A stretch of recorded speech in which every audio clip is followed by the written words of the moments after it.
Yo! Right into the lens. What's up? Yeah, for everybody watching, you could probably tell we've got the fisheye on because, you know, we've only got the one camera. We're a little bit, not unprepared, but, you know, I had some other lenses we were going to try, and it would be nice to have all multiple cameras, but kind of Syndicate, the way we do it, is always just make the most out of whatever we have available to us.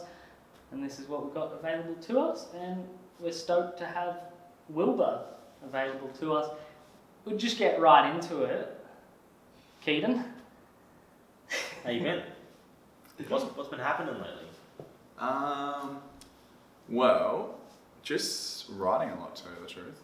Besides writing, like, it's cool because now that obviously living in Queensland, I have like more time to do what I want. Like when I lived in Adelaide, obviously being back home with my folks, it was kind of like there was other things that I was doing with them and whatever all, but up here I fully like just can go writing whenever I want. It's cool to be able to wake up in the morning and be like, what do I want to do today? Do you know what I mean? And like, what kind of guides that? Like, why do you have more time in Brisbane compared to Adelaide? I just felt like, I don't know, perhaps I had like more of a routine of, and I wasn't as wanting to be driven by writing in a sense. Like I had a lot of, like I had my friends and stuff, and I had like my family that I'd love to go hang out with, and like we had, you know, this house away that I'd go stay at quite a bit and stuff. So yeah, it was kind of like there wasn't as much time for writing, but at the same time, it was like a majority of it went towards like social media, do you know, like Instagram, opposed to like, you know, there wasn't really like a filmer down there, unfortunately. Like as much as I would love there to be, it just wasn't there at the time for me. So yeah, for me at the moment, it's just writing like when I can, most days, every second or third day, and then just working with Envy, just like whether it's to do with the team or like to do with products. That was going to be my next question is, so what have you been doing in Brisbane? What's the lifestyle change been like in Brisbane compared to what you just explained it was like in Adelaide? In Adelaide, for me, I feel as if, you know, it was good. Like I really enjoyed it. I love all my friends and they're like absolutely my brothers and stuff. Do you know what I mean? But they all understood it was time for me to kind of like go and try this somewhere else. Like there was only so much I felt that I could do within Adelaide scootering, like orientated. And it was just kind of time, to tell you the truth. Like moving up here, like when I spoke to Grant, who's the like manager at Envy in Australia, you know, I kind of like mentioned it, and he was obviously keen on the idea. I'd spoken about it for years and years, and finally was like, all right, I've got nothing left to do, essentially. And coming up here just opened up so many opportunities. Do you know what I mean? Like, it was crazy. I think when I moved up here initially, I was like, I need a little bit extra coin just to like help out with like paying rent, etc. And Grant was like so cool. Like I started off in the warehouse, and then, you know, I was doing that for a few weeks or a few months or so, and it was just occasionally, like maybe once or twice a week, perhaps. I was doing it with Matisse as well. Yeah, like Matisse and I, him and I were doing that just for like a little bit extra coin. And it was cool. And then eventually, like now it's kind of formed a role into like sort of team management. And that's been great for me because I just essentially was doing, you know, just communicating with the riders and stuff and seeing what they want. And if there is any problems, they can come to me and I can take it to the bigger dudes. Yeah, that's going to be exactly what I said from there. The next question is what's that like? When you first started doing stuff at Envy after moving to Queensland, what was it that you were doing in the warehouse? Not as a rider, but you know the kind of work you were doing there, and what's it progressed to since then now? Like, so pretty much it was just packing orders. Like it just was. Start with. Yeah, that's what it was, and I kind of made it clear and early that that's not what I wanted to be doing. You know, like forever essentially. And if you were going to be doing non-riding work. Because I was always like, I don't want to take time away from riding, and it's not like I ride every day, like I said. It's more that I just want to have that availability, and I'm like able to when I feel like it. So it's kind of like, I would help out, and at the time, like as COVID, I left like mid-COVID. I think in South Australia it was kind of coming back, and it was like, I remember leaving, and it was like, I got in my car and packed and like didn't really tell anyone, and like came up here on like a holiday. That was 3 weeks, but I always knew initially that I wanted to move up here. Like I was always like, perhaps this is the time. Like if I can find a place, you know, I'll stick around. Yeah, I think I remember that. That period too. Yeah. And so I like really like, I remember like there was sort of this party that I was at, and then maybe like the next day or the day after that, I just had my car packed and left, and like didn't really have like a goodbye, like many goodbyes or anything. Was that for the 3-week trip That- to that- Brisbane, yeah. or the official move to Brisbane? That was like the 3 weeks, but at that time I knew that I was going to live in Brisbane. Like I was like, if I find the right opportunity, I'm going to live there. And so yeah, like going back to like work wise. That's cool. We're trying to go Yeah. everywhere, where whatever comes up. Yeah, because I'm still like, there's other things to touch on in Adelaide for sure. Yeah. For sure. But with work, yeah, so pretty much like when I had got up here looking for that extra bit of coin to be able to like live here. And yeah, Grant was super cool. He gave me like, you know, shifts and stuff. And as COVID, this is where it tied in, COVID, there was just a big, you know, envy, like any scooter brand experienced it. Do you know what I mean? Like there was people who had more money or whatever, and like, you know, they had money to spend, and a lot of it probably for parents went towards like scooter products and stuff. And I remember at that time, the first 3 weeks of COVID being a thing and shops were getting locked down. I watched Thursday night, where people would normally go late night shopping. Syndicate Store just had these three Thursdays in a row where that day was double the size of it. And it was just crazy. So, you know, the data was just so visual, as this is people who normally would be out shopping at this place or that place, and they go to the online stores that are available.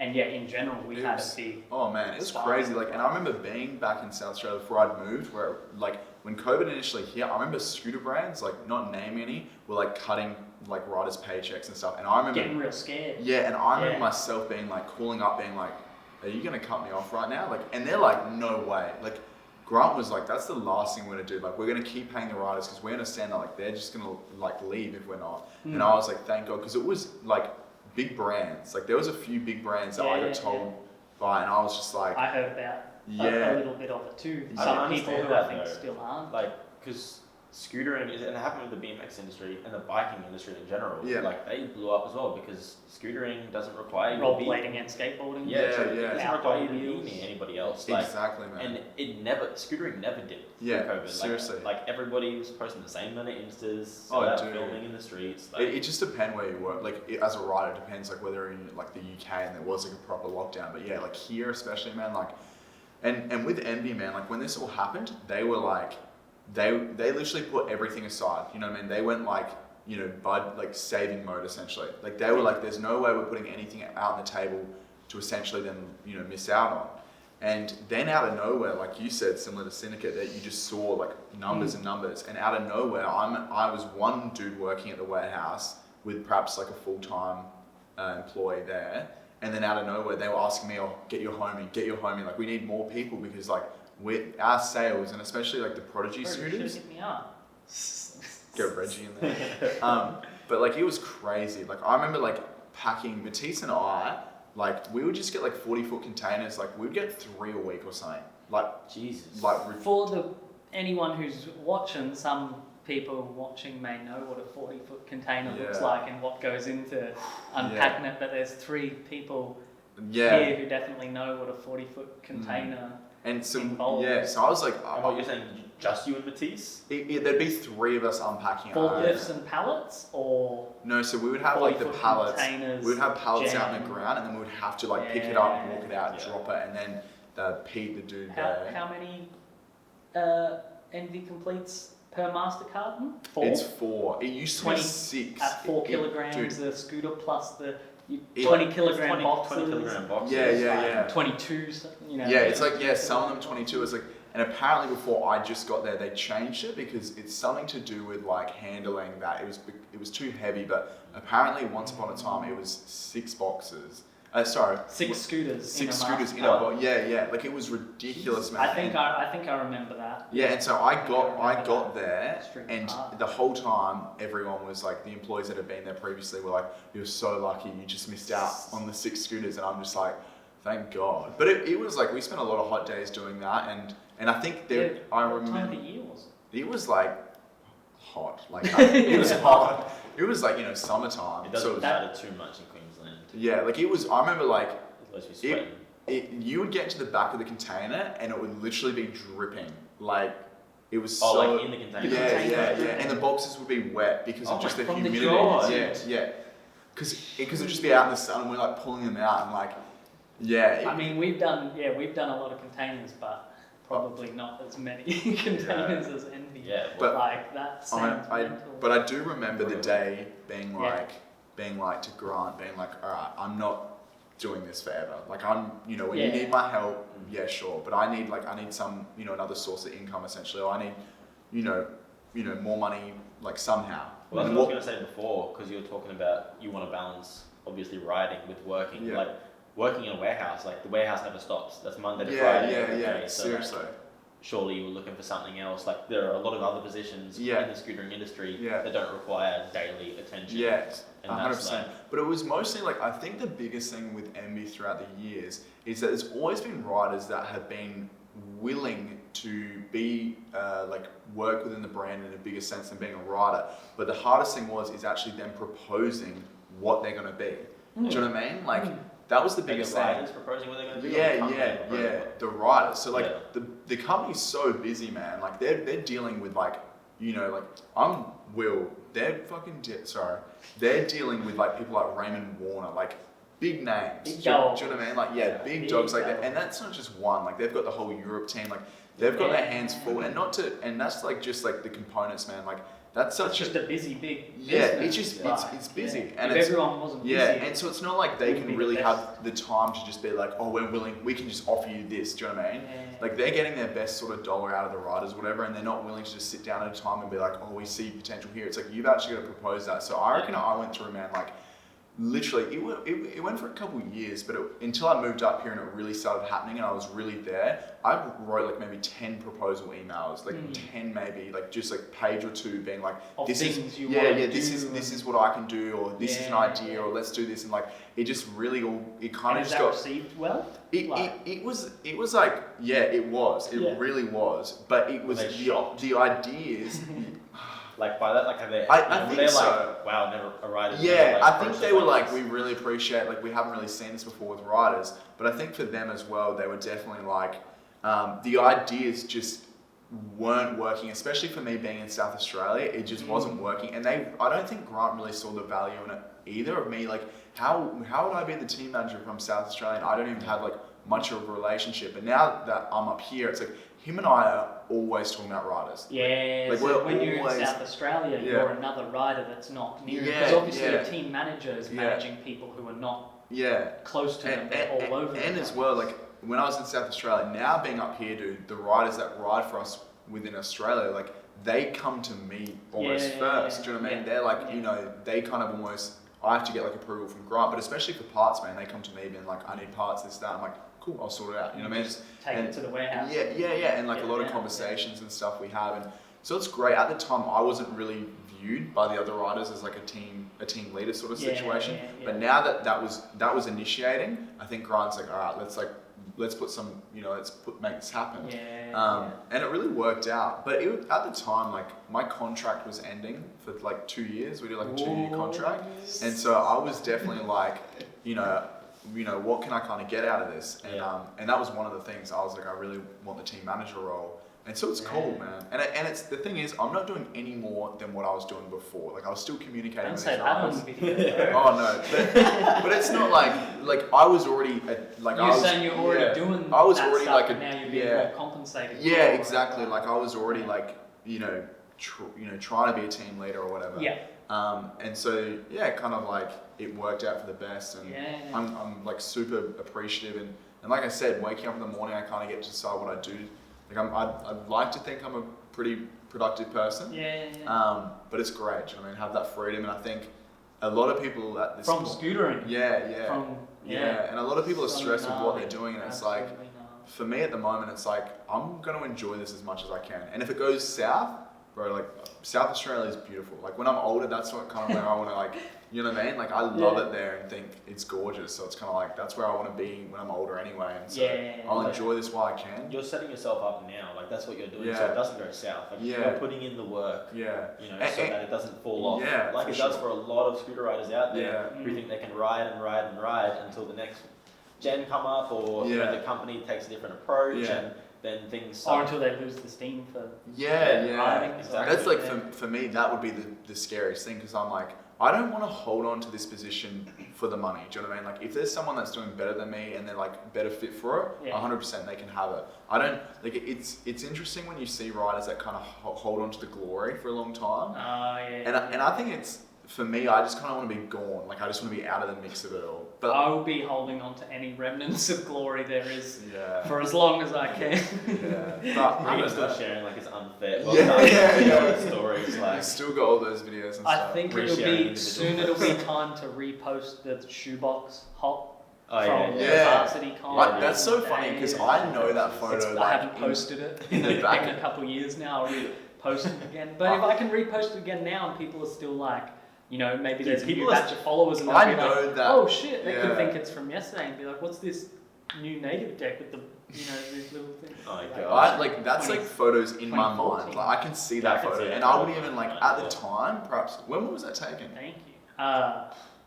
20... Scooter Hut did a Varsity Lakes, like, I remember, street jam.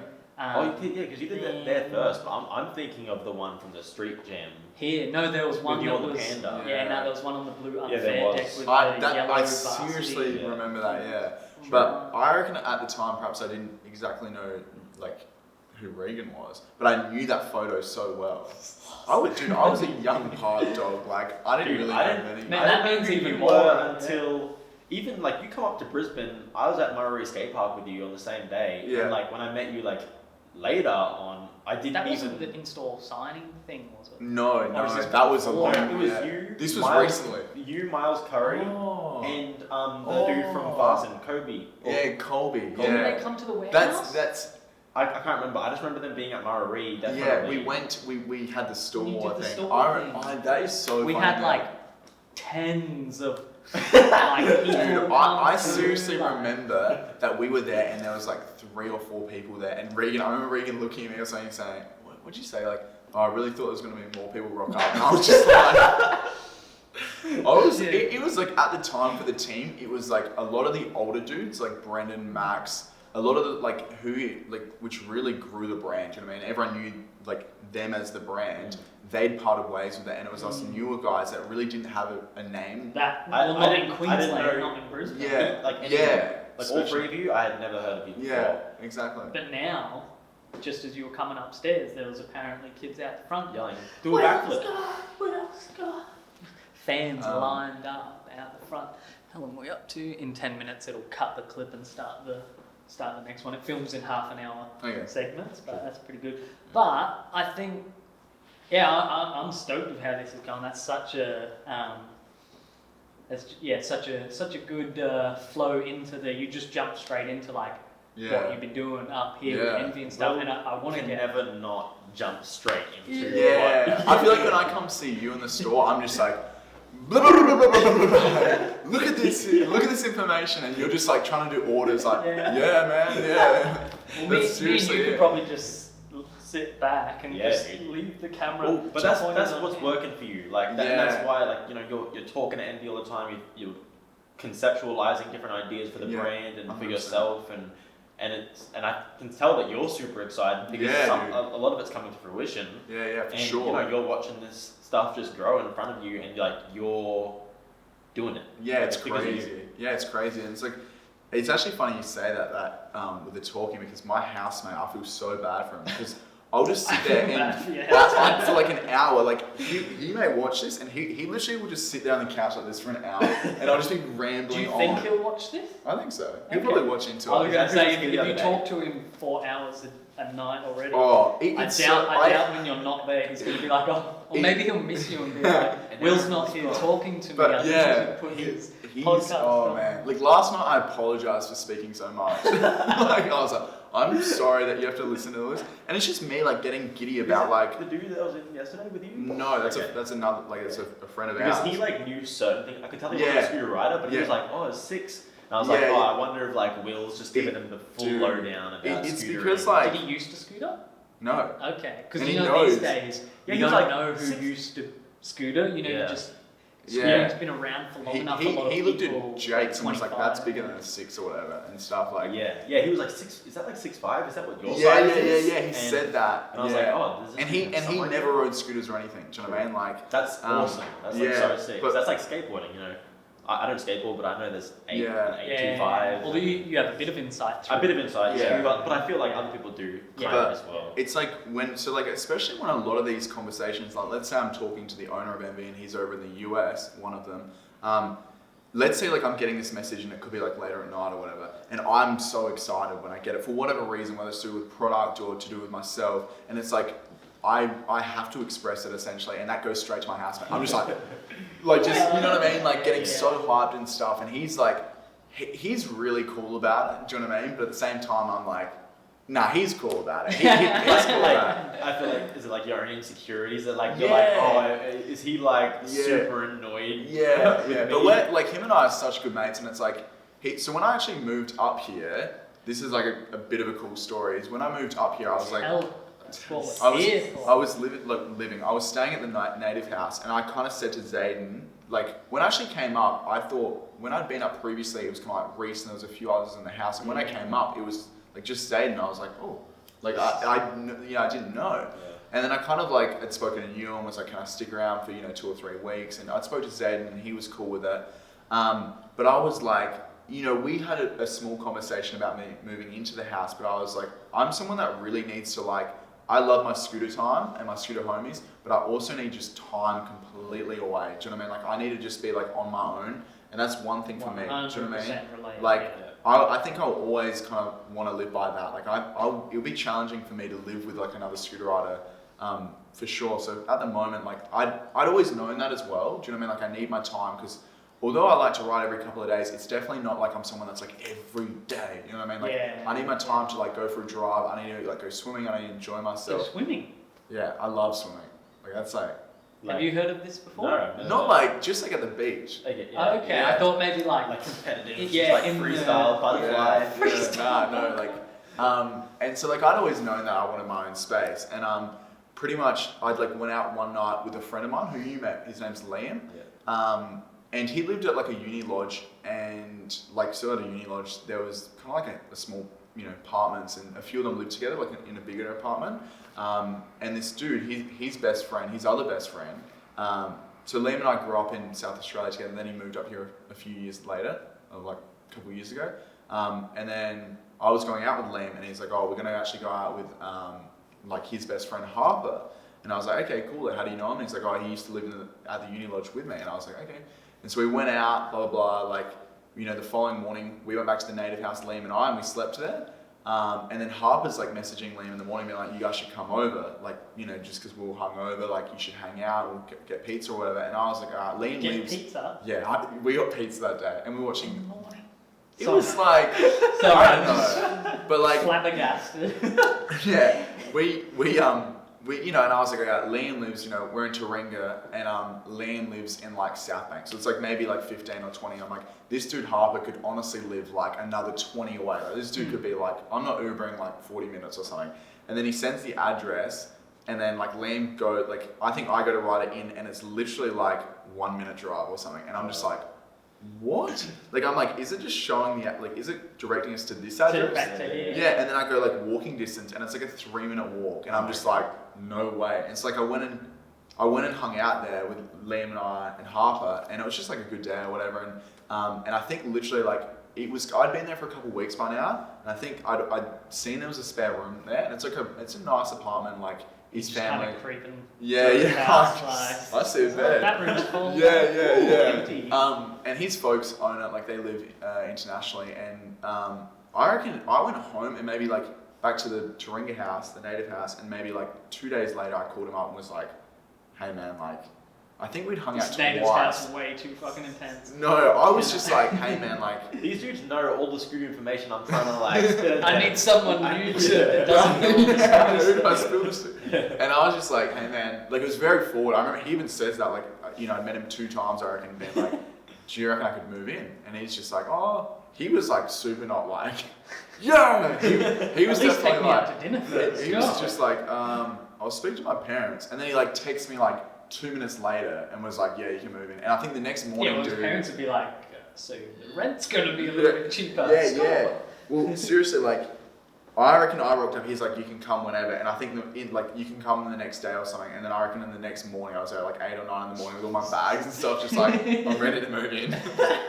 and it was like, obviously it's interesting. Like you're moving in with somebody, and it's like you're learning sort of how do I say it, like the way they move and like what they do, their daily schedule and stuff. Adapting. Yeah, adapting, exactly, 100%. And him and I just get on super well. And I think I've been here 8 months, going to 9, I think. And I think in this place that I'm living at, I think I've got another 2 or 3, and then I have to find a new place. True. Oh, so, you're kicking you out? Yeah, his sister's actually coming. Bangkok. She's in Bangkok. She's coming over to study for uni, and so I've got to find a new place. But yeah, so that's like the next sort of like gonna get through Dissidence, and then.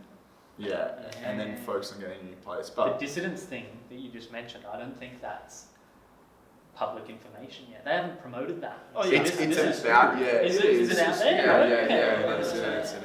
Which is very vague. They've kind of posted the same snippet a bunch, and then they even just posted native, but it was just Kai clips. Sponsored, Yeah. Because Kai clips for some reason. I did hit people up for clips. And Kyle's and Kai was just like, yep, here. Yeah, I just go, Kai, here's a link. I said your favorite 10 bangers from not your most recent video part, but like the one before that. So that, because it's going to be used as as an Instagram promo and stuff. Don't want to be putting his full recent bangers and stuff. And so he sent me that, and so that's what got used. Yeah, definitely. I saw it this morning actually. Okay. Yeah, that's going to be cool month next month. Yeah. May. This, if I get my shit together, this podcast will come out within a day or 2 of recording it. So this should be coming out a good week or 2 before we start that crazy month, which I'm not really involved in. I'm just going to be shadowing you and the boys. I'm not writing. I'm not filming in it. I'm just... what's a groupie? I'm a groupie. You're a groupie. I'm going to be a groupie, What is the Dissidence thing? Yeah. And how are you involved? So, and what is it? And who's in charge? How are you involved? I'm sure. Funny. Sorry. I think like this year it's different to the previous years. I was invited to last year's, but that got cancelled, which was meant to be in China. Yeah, which would have been. Why'd that get cancelled? Because COVID had. You got it too. Funny. But so pretty much like this year, it's like 10 riders each country, I believe. I think there's 4 teams. Not each country, but each I think there's 3 like continents. Yeah. That's like America, Europe, and Oceania. Yeah, it's like international. Australasia. No. I think Australia, USA, Europe, and then global. True. Which it can be made up of. For some reason, I thought I read Australasia at one point. Maybe they're just like bad translation, and they found the word Australasia. But well, I should know these kind of things, but when you start getting into like, this is the continent, no, this is the country, and this is the, like looking at Russia and Asia, and I just like, and under my keyboard at home is like my mouse pad is a world map. The world map's fake anyway. And I still don't know like what's what. The world map's fake. Yeah, it's actually the world map that we see is like a certain map that they put out at one point, but it actually doesn't accurately depict the size of different countries. Did I tell you that? No. Because someone told me that because I was looking. So that's why America is dead in the middle.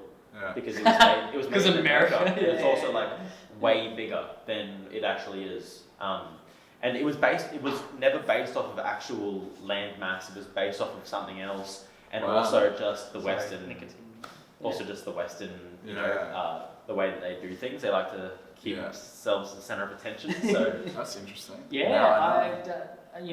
Quote Keedan on that. It's 100% factual. I've heard that. Someone said that to me. I was like talking to a distributor and saying this is yours, and then you can have this and this, and then I told a friend about it, and he's like, that doesn't relate to size. Like, he might have been talking about population or... I swear he was saying size. Like, just what you see on the map. You can't put, like, a 50-cent coin over Australia and then put it on another section of the map and be like, these are exactly the same areas. They're actually stretched out. It's actually called something. It's like it's got a fish name eye. for the map. Fish eye. Like It's called the fish. But, sorry. anyway. Yeah. So. Love a good rant. Off topic. But yeah, so 10 riders per team. And pretty much in Australia, we've got Dylan CONNELL filming and editing the video. Which will make it freaking pristine. amazing. Yeah. We haven't watched the Cypher surveillance video. Collaborated with Syndicate. Yeah, that's sick. Incredible production. Dylan Dixon's clip. Watch that video and then just imagine a whole month of riding with Australia's like 10 of Australia's best, Brisbane heavy 9 of Australia's best riders because I'm not riding. But yeah, so there's like some really good names in the mix of it all, which include us three. That's it. Yep.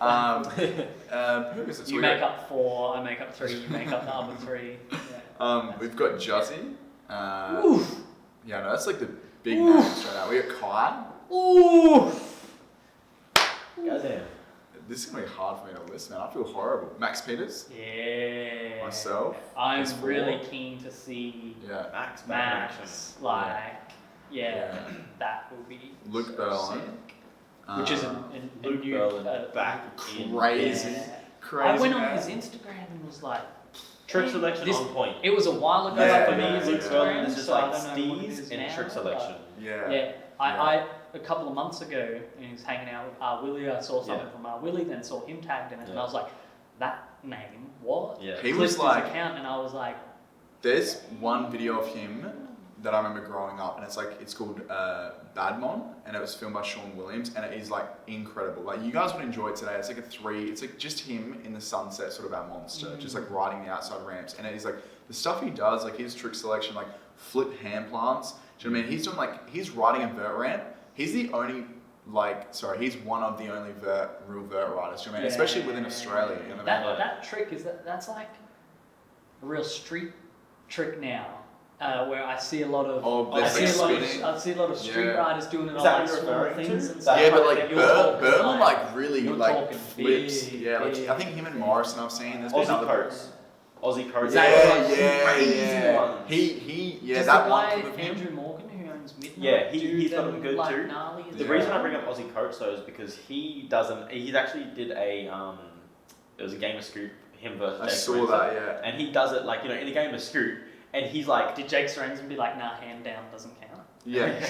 No. He was like doesn't count because you get your hand back on or something. Remember that? Yeah, I can't remember. Something like that. But the way he does it, it's not like a hand plane. It's like a flip, and his hand happens to like grab the coat at the same time. But like the way that his body actually moves, it's like he's really sending himself. Yeah. It's not like some like There's one that he did on Instagram that's different to like that, but where he actually does like a backflip and puts his hand down or something. Right. And I saw that and was like, it's a fakie. Yeah, and I was like, what the hell? But yeah, anyway, Luke, and so growing up, he was like a huge influence on me. Like one of the biggest, like there was a lot of those dudes, especially like not the OG Maggie team, but perhaps like after that when I was kind of like, young and kind of trying to get in the mix of things. A lot of those dudes, and Luke being one of them, man. Billy Watts, Luke Berlin, there was a few of them, but Luke. I think Luke's trick selection was different opposed to a lot of the other riders.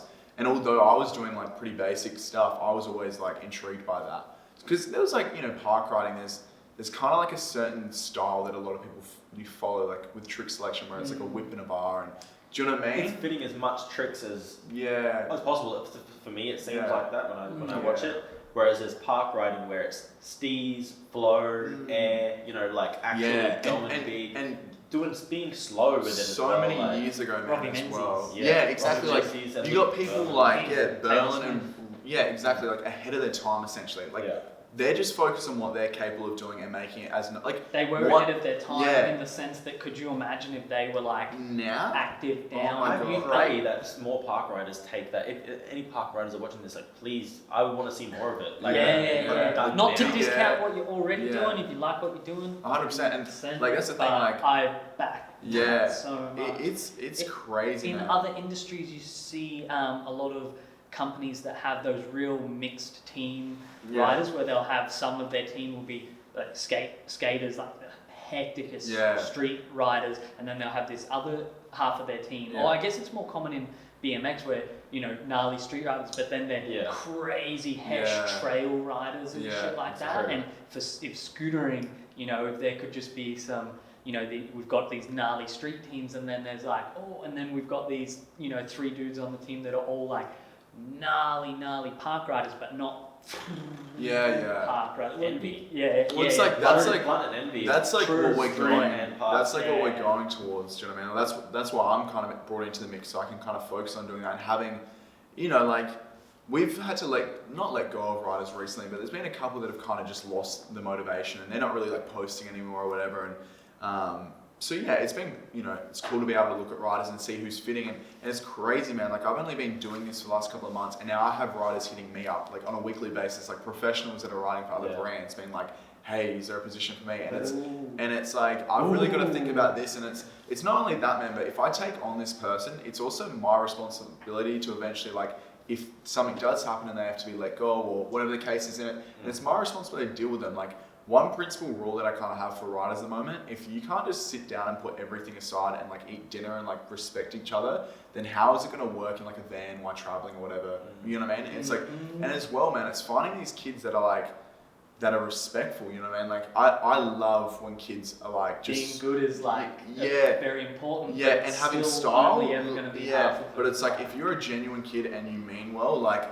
dude, 100%, you know what I mean? Like, that's like what, you know, for me, that's a big thing. And I feel like it sounds so cliche, like, you know, like, it doesn't just take good riding to be sponsored, you also got to have the attitude, but it's like, actually 100% matters. How many things in life come back to those really simple cliches. Statements. Well, it's like, I was going to say this actually before, it's like, with the riders and the styles and stuff, it's like, why would you do anything at all if you're not going to try and make it kind of look good? Do you know what I mean? Like, I followed that as something, you know, perhaps like within the last few years especially, but it's like trying to make it look as best as it can. Do you know what I mean? Yeah. Whether it's like an OCD style, which I feel like I had my stage of that, or it's like really trying to steeze it out or whatever it may be, but it's like, it's just hard when people are just like, why do you want to add so many whips and bars and stuff when you can just make the trick look good and flowy? Difficulty. There's that wow factor of difficulty that overshines in their opinion. Like, for sure. I can't imagine trying to make something look good. Like if I land something, I'm taking the land. You know, the landing, like the idea of I feel that's a little bit different. I don't think that's what you mean. No, like, that's more not so like you can not try and still things look good because of your trick selection and your spot selection and the style that you've like developed over the years. Yeah. Like if somebody did 8 whip air, triple graph flip, people are doing and that. then land and then did this.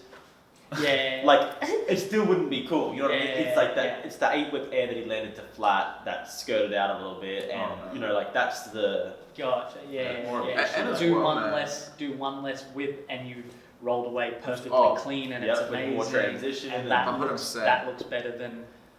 That overrules the, you know, wow factor of the extra whip that had you landing sideways. But what you were kind of saying did work to a degree is, like, people are going for difficulty, like they're trying to get that 8th whip in because they're like 8 whips, like the claim, and also just being like, wow, like is that where whips are up to, by the way?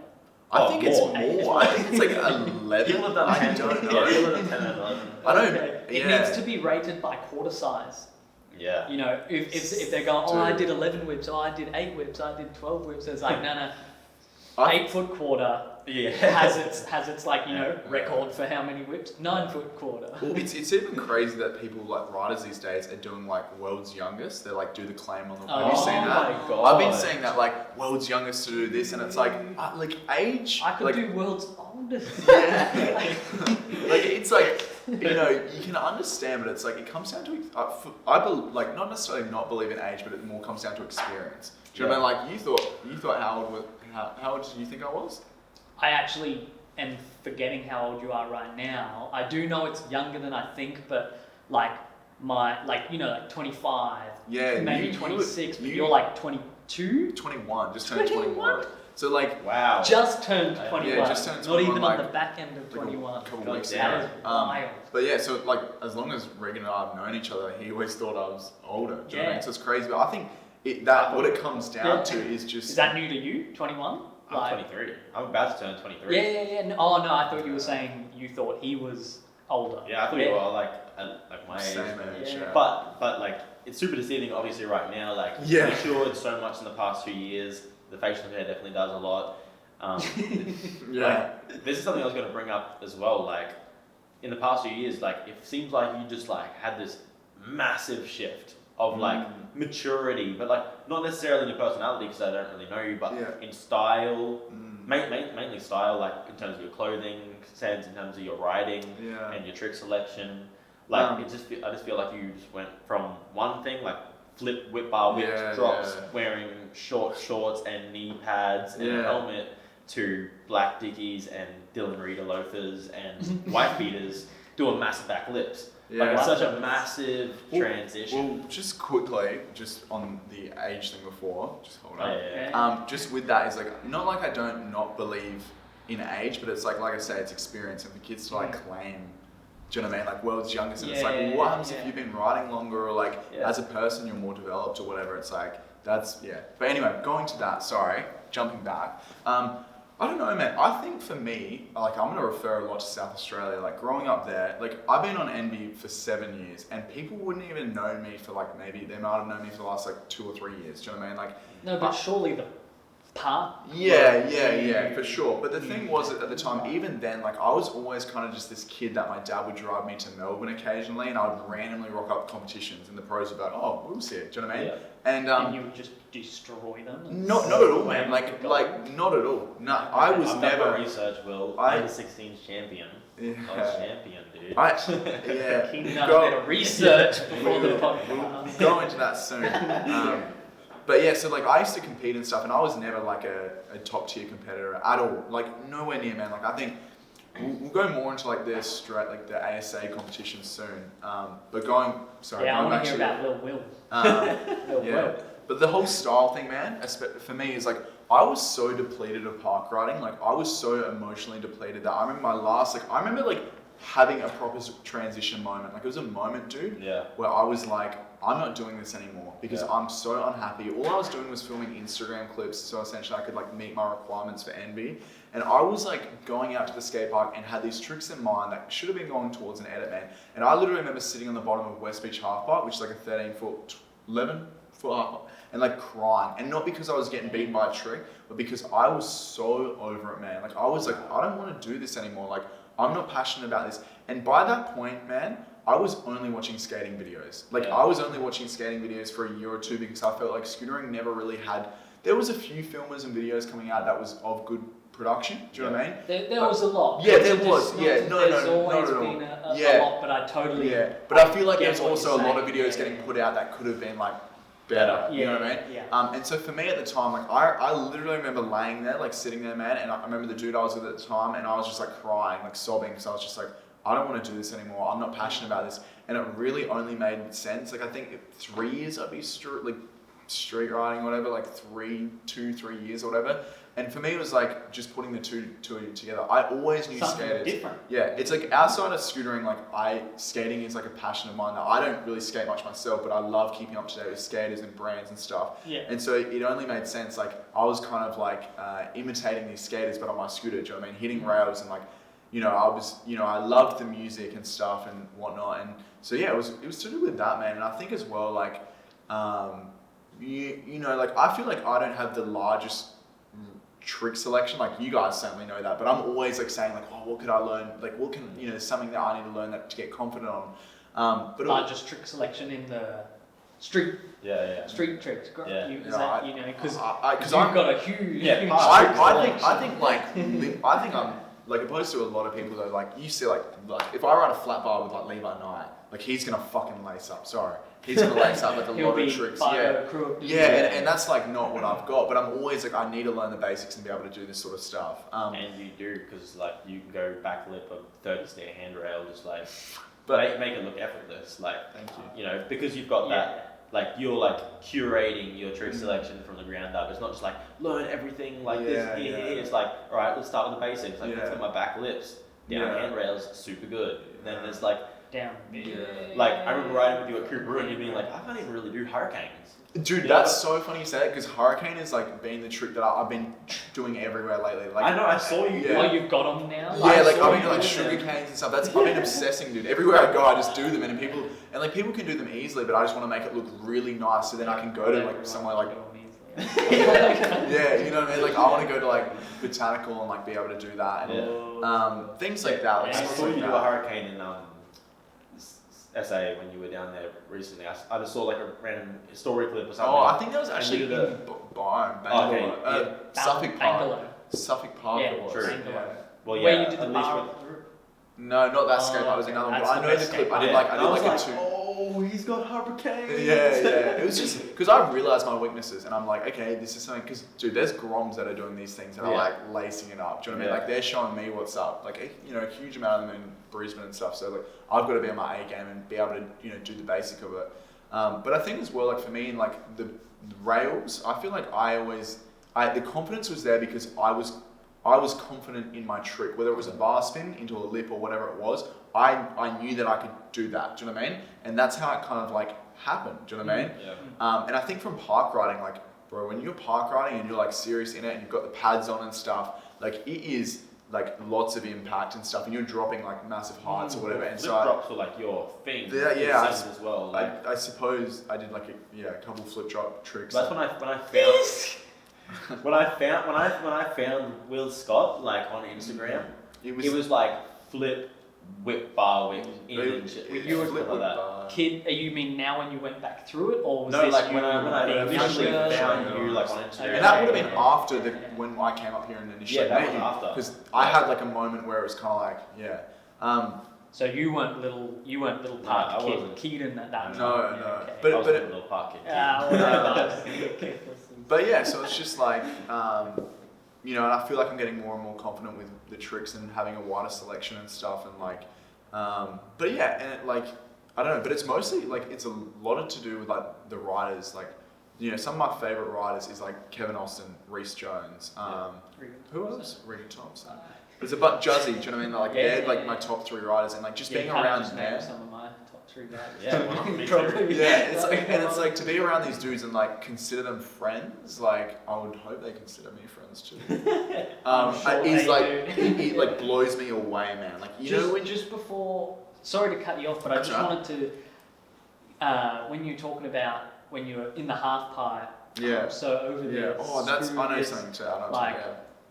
I just wanted to say I think it's admirable that you stuck with envy through that transition instead of feeling like you had to go, I need a change, I needed this, I needed that. Dude. And as well, man, hats off because I was a professional park rider. Do you know what I mean? I was a professional like rider for envy, but like Grant, when I made this transition and I was kind of like, I don't want to do this. I want to do street riding. He never doubted me for a second. He was never like, oh, we're going to drop you to floor or something. We're not going to pay you anymore because he was like, let us know in a year when you can hit botanical.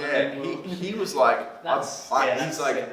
he was like, dude, 100%, do what you want. Like he'd always said that for years because I always had banged up knees and stuff. He was like, just do all max and do street riding and stuff. And so but I think as well, going back to the park riding, is I used to put on this is crazy, I've only told a few people about this, but I used to put on like this sort of like weird, like, it's like a different personality or a persona in a sense that like when I'd put on my park riding stuff, like I'd put my knee pads on and I'd put my ankle brace on or whatever, and put my shoes with my soles and my helmet and my mouth guard in at the time, man. And for me, it was like I was becoming somebody else. Like I was representing a brand, you know what I mean? I was representing this figure that I created on social media, and I was trying to portray them to the best of my ability. And eventually I just learned to hate that person, you know what I mean? It wasn't who I authentically was. It wasn't what I was interested in. It wasn't the music that I was, that I was putting out on social media that I was interested in. I was like, this isn't me, you know what I mean? And so, it was your Will Scott envy outfit. 100%. Time to dress up. 100%. And it was crazy, man, because like, like I'm, besides scootering, I'm like the biggest Batman fan. Like that has always been my number one thing. And it was literally, dude, we shouldn't laugh. No, it's like, it's funny. Like, but the thing is, expect you to say yeah. But it's like I'm like obsessed, like beyond scootering, anything. Since I was a young kid, I've been obsessed with the films and whatnot, and the horrible films. But you know what I mean? And it felt like that, man. Like I felt like I was kind of like, masking up, like I was putting on this different personality. But it wasn't really me, you know what I mean? And you're already a millionaire. Bruce Wayne. But he has the outfit. Yeah. But yeah, like obviously with him, he was becoming who he was, like the person he really is. But for me, it was like the wrong way around. I was becoming someone that I didn't really want to be. And so it was kind of like at that time, man, it was that was going on with me, like my park riding, and I felt like I said, depleted because I was posting all these like tricks on Instagram just for people to bag me out, being like, film this for a video part or like an edit and stuff, and there wasn't filmers, and like I needed to make that initiative to move or like actually track down someone and work with them and like develop their skills. And as well, is this the park stuff still? Yeah. And people were saying that to people park like riders. People like bagging saying like so funny, like Indy Clayson from Maggie UK, like he used to comment on my stuff and he was like, dude, like, you know, what the fuck, like, because you posting bangers on Instagram, like doing those you're raising the bar for video parts. So exactly. He's like, come on, man. Yeah, so he and it was funny because I actually met him a couple of years later, and he was just like, I like mentioned that, and he's like, I don't even remember, and him and I are like really good mates, like, talk a lot and stuff. So it was funny, but yeah, at that time, man, like I said, it's just like depleted of the personality, depleted of like the motivation as a writer. I mean, I didn't want to be doing that. I was sick of putting out these clips and just for it to be forgotten about, like instant gratification or whatever. Like people appreciate it for like a hot minute and get a few comments or whatever, and then it's gone. Do you know what I mean? And like and that's just like, you know, instant, like that's sort of like marketing for like brands and stuff, you know, and they feed on that. And I'm just checking the time. You're like, brands. You heard. But I back it. Like I back that brand. Like obviously they do that. It's like I had a conversation with Juzzy recently, and he was like, I was kind of saying to him, like, I find it quite hard, and Grant, if he's watching this, he knows that I'm the one that, I feel like I'm organized, but with posting the amount of requirements there is, I really strive myself, like, pride yourself on? Pride myself on like putting out good content that isn't necessarily like useless or like, do you know what I mean? That isn't just for the sake quality of over or it's quantity. almost, exactly, or like selling myself out, or you know what I mean? Like that doesn't work there, but like. Well, I know you do a lot of things like posting any store products. Yeah. When I go through your account, and I feel like it may have been more like this like a couple of years ago. Yeah. But you know, like half of your posts are not even you writing; it's other teammates.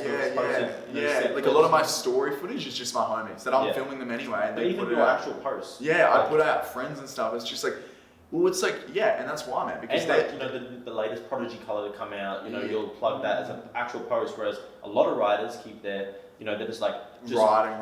You go through it and just writing. And like I back plug it in their story. I think there's a new for the company that pays me. Like they also brought out a scooter. I was literally about to say, I think that's super legit. Yeah, you're a proper brand promoter. Even if you don't write a Prodigy, you know, you like will post a picture of it. Like this is the brand that makes my life possible. If you guys ride, you know, 100%. or makes my riding lifestyle possible, obviously. Like, and this is the scooter that's, you know, if you're purchasing this, it's funding my lifestyle essentially. So it's like, it's legit. It's like, and as well, these dudes that I'm posting about are my friends, and they deserve to be promoted on like, whether it's, I might not have a larger account or whatever than them, but it's cool to be able to promote them. And as well, man, it really falls back to, I want to be, if it's of me, I want to be really proud of it. Do you know what I mean? I'm not saying I have to go over the top and it has to be like a video part clip. Do you know what I mean? But it's like, whether it's the aesthetics of the clip or whatever, and it's, if it's a simple trick, I just like what's going around me or whatever. And sorry, going back to what, very like, and so with Juzzy, I was talking to him being like, dude, I just find it hard at times to be able to put out content that I'm not necessarily proud of. And Juzzy's like, dude, but you should kind of like make it, like, it's a good thing that they want you to do do this because it's like it's driving you as a rider. Do you know what I mean? Like it's only going to benefit yourself. Yeah, like it's only going to drive yourself, and it's going to it benefits both parties. As long as you can balance. And I was like, exactly. And I was like, dude, 100%. Like I'm going to put out content that I'm proud of as much as I can, and if I can make it to the requirements, of course. But that's like for me, it's like I just want to put up things that people will appreciate and not just go by. We'll just look about whatever, and but that's my thoughts on it, and that's Instagram. We'll have to remember to wear white in future podcasts just so we stick out a bit more. But CONNELL will be as awesome as you, Keedan. This shirt. It's cool. You should feel this. I've got like a polo shirt. The sound called sort of shape. the sound. What the fuck? The material's called scuba. Wow. Makes sense. And it's just obviously it's in riding. Obviously for riding it's probably going to be a little bit heavier and not as breathable. But it just feels nice. You don't have to iron it. It never gets creased. Dude, that's next level. I hate creased shirts. I hate that's actually really cool. Yeah. Creaseless shirt. Dude. I might get slightly, but nothing compared to pants out of that, and then people can have real straight scuba pants. Scuba pants would be gangster. Scooters. Can't wait to see what people are wearing in the future riding scooters. Oh my god. Nothing. If revolution goes according to plan, we'll all just be riding around naked. Triple. I would definitely a single band that wraps around your thigh and holds things in place. We can say an Allen key. I can't imagine how. You just put Allen keys there. On the side too, dude. Multi-use. Lil Will. Lil Will. We want to hear about Lil Will. How you began? Where it all started. It's just out in that footpath. Started whipping. I think my dad was a skateboarder. Not super power proud. He knew of them and stuff, and he just skated drains before skate parks were really a thing in South Australia. And I think is he a surfer? Yeah, as well? big. I think he loves surfing. Yeah. Wait, is that first? Isn't that the super old skate park that one of the first skate parks in South Australia or something? Probably. Yeah. That's where there's true. Yeah, something like that. There's a few parks there that are Kirby. There's a few parks there that are old, wood. Old. But so Dad was a skater, and he wasn't super into it toward he's an older dude or whatever, but he was always into his surfing. And I think we had this beach house that we'd go stay at, and there's a half up down the road. What? Yeah, it's not anything incredible, but it's a nice place. Yeah. And I'm grateful. Thank you, Mum and Dad, to be able to stay. You bet. Hell yeah. And now I sound like a dickhead, don't I? It is what it is. It is what it is. You do not. But so it's kind of stay at the beach house. Down by the coast. Yeah, and Dad would take me to the skate park, just a little half up. We'd actually go. There was another skate park called Gore, actually, which was nearby, and he would take me there on a skateboard. But I just realized at the time it was 2011 or something, maybe 2010, 11, that scootering was the thing.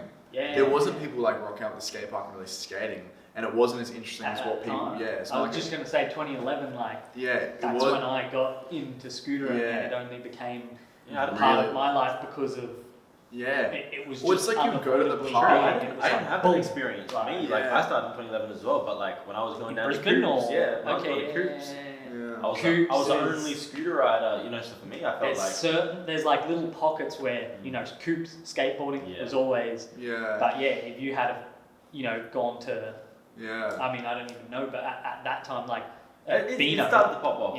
That's when welded scooters. Street was kind of not non-existent, but very low key in Australia at that time. Park riding, I mean, I think even GC Compound was around then, and that was. And it's funny. My first introduction to street riding was Reese Jones, probably him in GC videos, but Jacob scooters. Reese just rode differently to everyone else. There's a clip of him doing this wally to board to whip or something. It was in this big mashup. And he was riding a District A2 or something. In which video? Yeah. What channel? Jacob scooters, but it was with a zero. Okay. Do you remember? Yeah, Jacob Martin. Yeah, Jake and Martin. And it was this video of Reese, and he was like really young and stuff. And then he was also, I remember seeing footage of Reese in it was some contest that him and I have spoken about. It was Red Pro? Sorry? Red video, Pro? like a Red video Pro contest? It wasn't a video contest. It was actually at GC Compound, and they were competing, and it was called like Fantastic Four. And Reese like does a double bar or something off the drop, and that was kind of the first like he was rider. stylish from Reese was doing whip bars off like big like rooms and that was the first dude that I saw ride differently. Do you know what I mean? Yeah. But I specifically remember this clip of him doing this like wally board to whip at GC Compound. It was in this like the street section. Yeah. It was like this real steep quarter, and then he like goes to board and then whips out. But yeah, anyway, going back to like what? Yeah, Lil Will. So starting at the skate park, it was like scootering was absolutely like booming at the time. Do you know what I mean? There wasn't skaters there, and like it wasn't. If there was, that there's a few just mucking around, but there wasn't like it wasn't super like. Scootering was super popular. And like and people were doing skating stuff. was probably going through a low at the time. And like it was. Skating's always big, but it was probably like compared to scooters in Australia and where I was, just like huge, man. And it was really popping, and what people were doing on scooters was like unbelievable. To see someone do like a bri flip, like I remember the first time I saw a bri flip by a dude called Yanni. Like he's like a friend of mine, an old friend. What level were you at when you saw that? Is that like when your dad was taking you to like how old were you at this time? Like 11. Okay, yeah, I'm bad at maths, so I was trying to work that. Yeah, and there's footage of me like at the skate park, and I was skating, like I was dropping in quarters and stuff, and like not really like I was young as. But I definitely think we were actually riding to the skate park on our scooters because it was just down the road. Do you know what I mean? So we would take our scooters and hold our boards or whatever, like a friend of mine. And then eventually it was an obsession, like instantly. It was the first thing besides like Batman and Toy Story and like whatever as a kid. It was like, that was the first physical activity that I really, like a hobby that I really grew passionate about. Sports? Before? Like, did you have a sport? Like my parents always made me play like a team sport to like socialise, but there was nothing. And this is another thing as well, is that like Regan knows this, but anything my dad did, I like have always kind of like, especially when I was younger, like just not despised of, but just like you're like, I want to be my own. It could be any gentleman that's my father. That's just the way. You know what I mean? And I've always been, so like he's always been into surfing, and all my friends from South Australia surf, like love it, like live for it. But I'm always just, and they're like, why don't you surf? Like you can, you'd be able to do it and stuff. And I'm just like, nah. Like it's cool and I love watching it, but it's like for some reason, and especially when I was younger, I always just was like, no, I don't want to do that. You would have started off for a reason like trying to be your own self, and now I'm sure it's just like and now I'm like too stubborn or something to be like no. But so definitely like we would go to the parks, ride scooter. There was a friend of mine, Ben Mayer, him and I were fairly close, and we kind of just progressed through that, and eventually I saw my first bri flip. We got introduced to the skate park, like West Beach, which was only like 15 minutes away, which is West Beach is the one with the big ISA comp where all the pros came together. Juzz did like an inward to hang 5. Like all I know that pros, part. big I know bowl. that. There's the big half pipe and stuff. It's like quite an iconic pipe. I think it is. And like at that time there was a store there that just opened up called Cronkite. And that was like used to sell a little bit of unfair scooters stuff. And so like that was really taking off, and it was really cool. Like I was like the biggest fanboy. Like I've always been a fanboy. It's like Wazza says about me. He's like, you're the fanboy that became a pro. You know what I mean? Like, because I always obsessed over like. So was Juzzy. He was like music and do you know what I mean? Like this and that, and so yeah, definitely. Definitely. Blast. But yeah, so like going to this West Beach days, it was like taking off. There was like a few main riders. Like I don't know if you guys would know these dudes. One of them was actually I met up with recently, Jai Pierce. Then there was Jaden Penn, who was Noodles. Do you remember Noodles? You I want to like say I do. So he was an Apex. Cool, He became like an Apex rider. I don't think so. And then there was like Kyle Davis, and there was a couple of them. Oh my god, it's taking me back now. But it was kind of like the main. Explore that. There was like the main 4, I believe. So Kyle. And they were all South Australian riders, like. Noodles. Yeah, there was a few of them, but it was like, dude, we would go to the skate park. I was telling my housemate about this last night. Actually, we were watching the old videos because I was kind of reminiscing, and like we would go on a Saturday, man, and there'd be 100 people at West Beach Skate Park. Like, kid you not, there'd be 100 people. And out of those 100 people, man, I was just like really viewing it. I was never like, I've never been like, you know, like talented, like, it's always for me, it's always been working at it. Do you know what I mean? Like, I've never just been able to pick many things up. You don't feel like it's been as natural as like, maybe other people. And it took like a lot of years until I was like, okay, I'm really, you know, I'm getting comfortable. You started to realize you were like good. I started to realize, I don't know, I just realized that things were kind of like, I was getting like more confident with it, I believe. Yeah. But yeah, so we go back to those, you know, going back to those days, and like a lot of these dudes, and it was huge, man. Like, those guys are like the reason I started scootering, like, so influential, like, in their own way, and like what they did, and like, dude, they were just a couple of teenagers getting free parts and just looking cool. Yeah. And you know what I mean? But to me, it was like everything, man. And it wasn't for years until these dudes even really knew who I was. You know what I mean? And like, I went through my stage. My dad is like the biggest supporter of my scootering. Like, there's a few dudes, like, he's probably the guy that I would be like, I owe it all to him. I would give it all up for a heartbeat if he wanted, like, needed that, you know. But But he, like, you know, he would occasionally, like, I remember we went to my uncle's wedding in Melbourne. I was able to ride Ramp Fest, and that was a big thing. And like, I'd always wanted to flip and stuff. And I think, I was 11. I think I might have been. Do you think he was trying to build you up to the potential of? No, the thing was though, there was never making it. There was never even that mindset of. There was no such thing as a pro into my dad and I. Do you reckon he? Do you reckon he knew though? No, like, not at all. A surfer and a skater. Like, do you think he's like, because he just didn't think like. He was just he was just like, you love this, do this. You know what I mean? You know what I mean? And like, you know what I mean? Like, he was all about that. He never ever was like, like, you're gonna be pro or whatever. Yeah. We didn't even think a pro scooter ride existed. Like, at the time, you know what I mean? Going back to this experience at Rampfest, I was able to do like my first backflip, and I still have footage of it and stuff. Like, have the raw file. Roll backflip.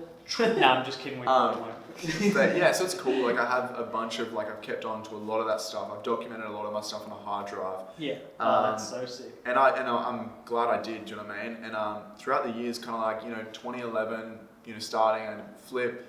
2012, kind of just progressively riding.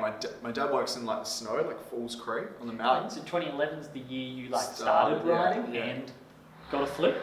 It might have been 2010. Or like like roughly within like a year or so. But it was far out. It took me like 8 months to learn my first tail whip. When I first started. It probably was like a year and a half. I don't know. I remember. It was maybe like 11. Maybe I started riding 10ish or something. And did it by 12. I don't know. Like, did you get to what I'm trying to get to is when you realised it was a thing, sponsorship, when that became a possibility. So that was about 2013. Cronkite was still like taking off, but scootering, as it did back then, had its highs and lows. And like in a year. Wait a second. You're born in the year 2000. Yeah. So any year that he refers to, that is my age. Because I'm born in March. To make it easier, to make this whole... 2013. Yeah. It's 13. Thank you. And so pretty much at the time... We need to make sure all our guests are born in the year 2000. Sorry. I was going to be like, that's going to be hard, how many dudes are born in that? That'll be very If you're a pro scooter rider, you're born in 2000. Get on here. We want you on the year 2000 podcast. But yeah, so pretty much at Cronkite, it was like still kicking off, and it had its highs and lows, and a few of those dudes had dropped out the scene that really like inspired me. But I was just a naive little kid. Like, the whole scooters are not cool sort of phase. I was so naive and young. Was that a phase? Like 2013, I thought they still weren't. But 2013, when that was really like coming to swing, I was so naive. I didn't even care. Like, I didn't even see that. I was like, I love scootering, and it wasn't like I even took. Oh, you're saying you didn't even know about that? Yeah, it came in late to me for sure. And did you not hear it from people? I was young, like and I was very like 13. That is young.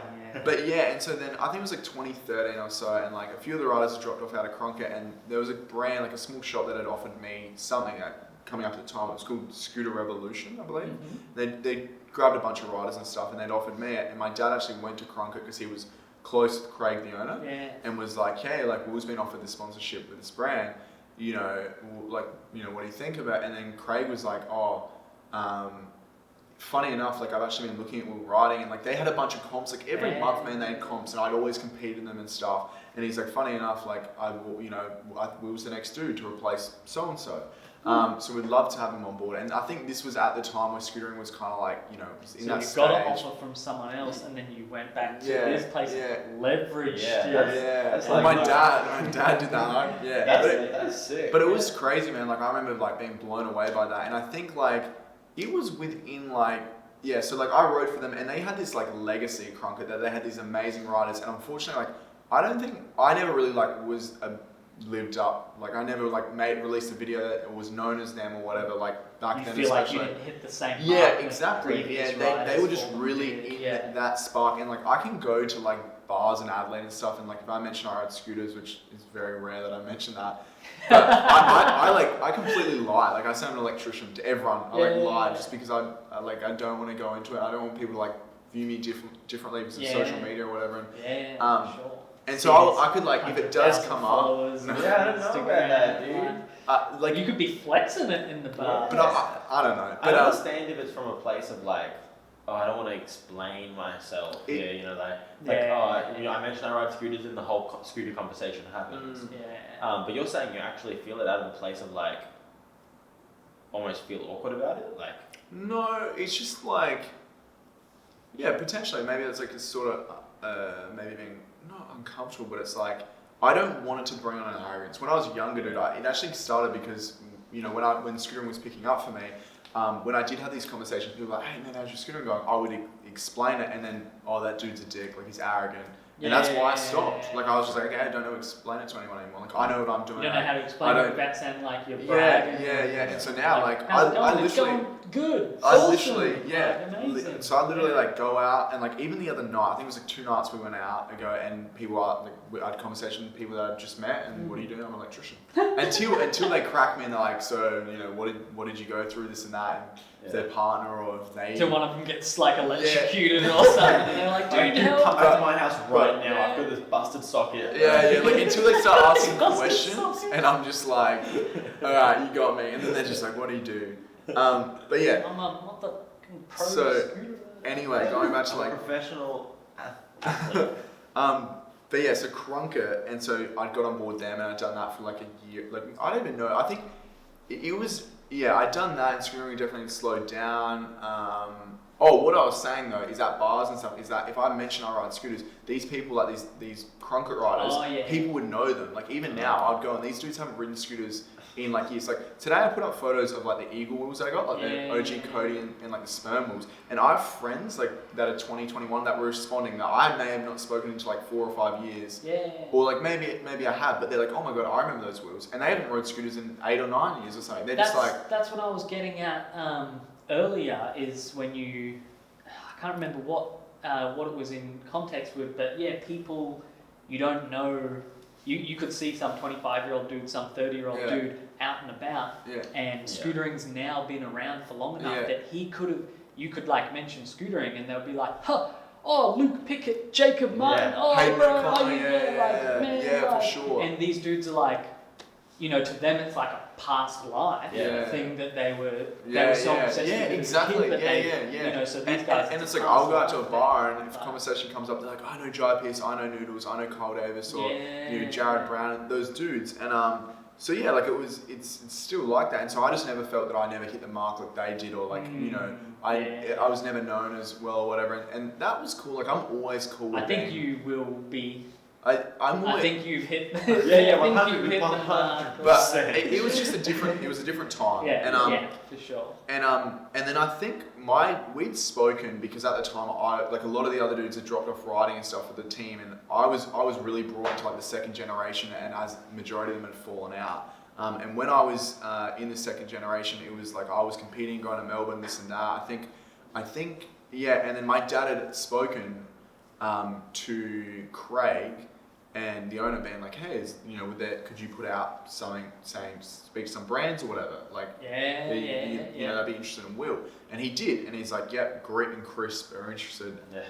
Of course they were, Like, no, we're saying this because they picked up a lot of people, man. True. A lot of people, dude. Like, you came fourth? And yeah. I'm sorry. But yeah, and so like, they put it out, and I remember my dad calling me. I remember the street I was on too, and I remember who I was with, my friend Oscar Vaughan. And I remember we were there, and my dad's like, oh, I just got a call from Craig. He's just he's had a few conversations with some brands. Grit and Chris were interested, and there was another brand, like, I don't know, man. Maybe there was something small or something at the time. But then he said, and then what's your favorite brand? And this is when Fasten just came out, and I was like, Brendan Smith Fasten, like, no way. And then Dad's like, no, what's your favorite brand? I was like, Brendan Smith Fasten, like, you know what I mean? And he's just like, no. And like at the time, like, and he's like, think about it. And I was like, okay, like Envy. And he's like, yeah, like they're interested. And essentially at the time, they were starting up. Grant was starting up this thing called like Supported By, and it was pretty much just like riders. Grant was like. It was like shop sponsored, you know what I mean? Like the shops were giving the riders flow. Yeah, but it was almost like not even flow. Like I think through the shops. Yeah, and the shop was actually paying wholesale price for the product to give it to the rider. You know what I mean? So it's a different concept. And Grant, because Grant like really he didn't like the terminology flow, and it's only taken till now that it's really like that's what it is. Yeah. And so, I'm sure he wasn't paying wholesale, because essentially that's just him buying it at the price he pays for it. I think he was that and a half. That's what I think. Early days of Syndicate, we had a thing with Envy and Jared Baker. Yeah, it was. That's what it was. And was. I think this was one of the first conversations that he had, because he'd seen a video that I'd sent, and Max Peters actually viewed it and was like, he'd seen Max Peters is at this point top dog. Envy. And so like I think he still is top dog. Or saying, they said, could you submit a video? And I submitted, like, I think I got the video somewhere. It was like a 1 minute video or 2 minute video that went to YouTube. They said, we understand that he could be a good one trick rider, but we're looking for someone that can do lines and stuff. And so most of the video is me trying to put together lines. And in skate parks. Yeah, and I remember that for some reason. That's so sick. But was that when skate park lines were like, this quarter? It's like that's like a thing in the one clip, how many I remember the clip. Cuts. I remember the clip being like, I dropped in and it's like this sort of hump thing. I did like a 360 bar spin.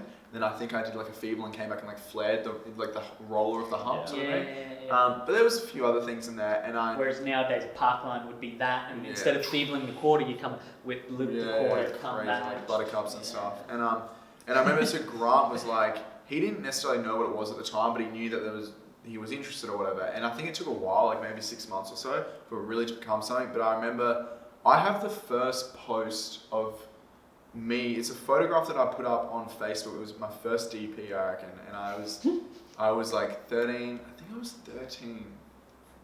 I don't know. It was like, I'm 7 years in the brand. So what year was it? And then we can. I think it might have been 2014, 2013, and I'd put up of me in Melbourne on one of these spontaneous trips that Dad and I would go on, and it was like me with like Reese Rogers and Cozzy, who were like known riders, like known riders, like going on YouTube and getting like Reese Envy riders. Yeah, like Reese was getting like 100,000 views on his videos, and I was just this little old like Adelaide that like kid. Adelaide.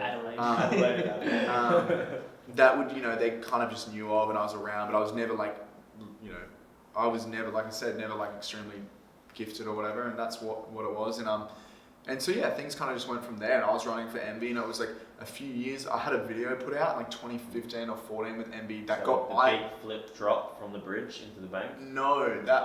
But this was like my video that came out with Envy, and it actually got removed because it got so much hate.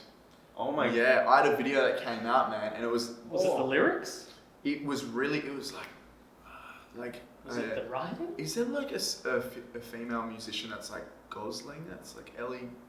Yeah, Golding. It was like a dubstep sort of remix or something. It was really slow, and the video was super slow. And I think I was really proud with the outcome at the time. Like I was stoked. I remember the video. I knew it was first on an Envy's channel. And I was. It was slow. You know, I knew that, and I was excited for people to see. But I remember when it got put up. This was at the time when Max Peters and Brennan Smith and these dudes were putting out like crazy videos, and I remember it just got received really poorly. Like within 24 hours, man, I reckon I was like so emotional and in tears and stuff that I had to like Dad had to call Grant and get him to remove it because I was still young, 14, 15. I didn't have that communication.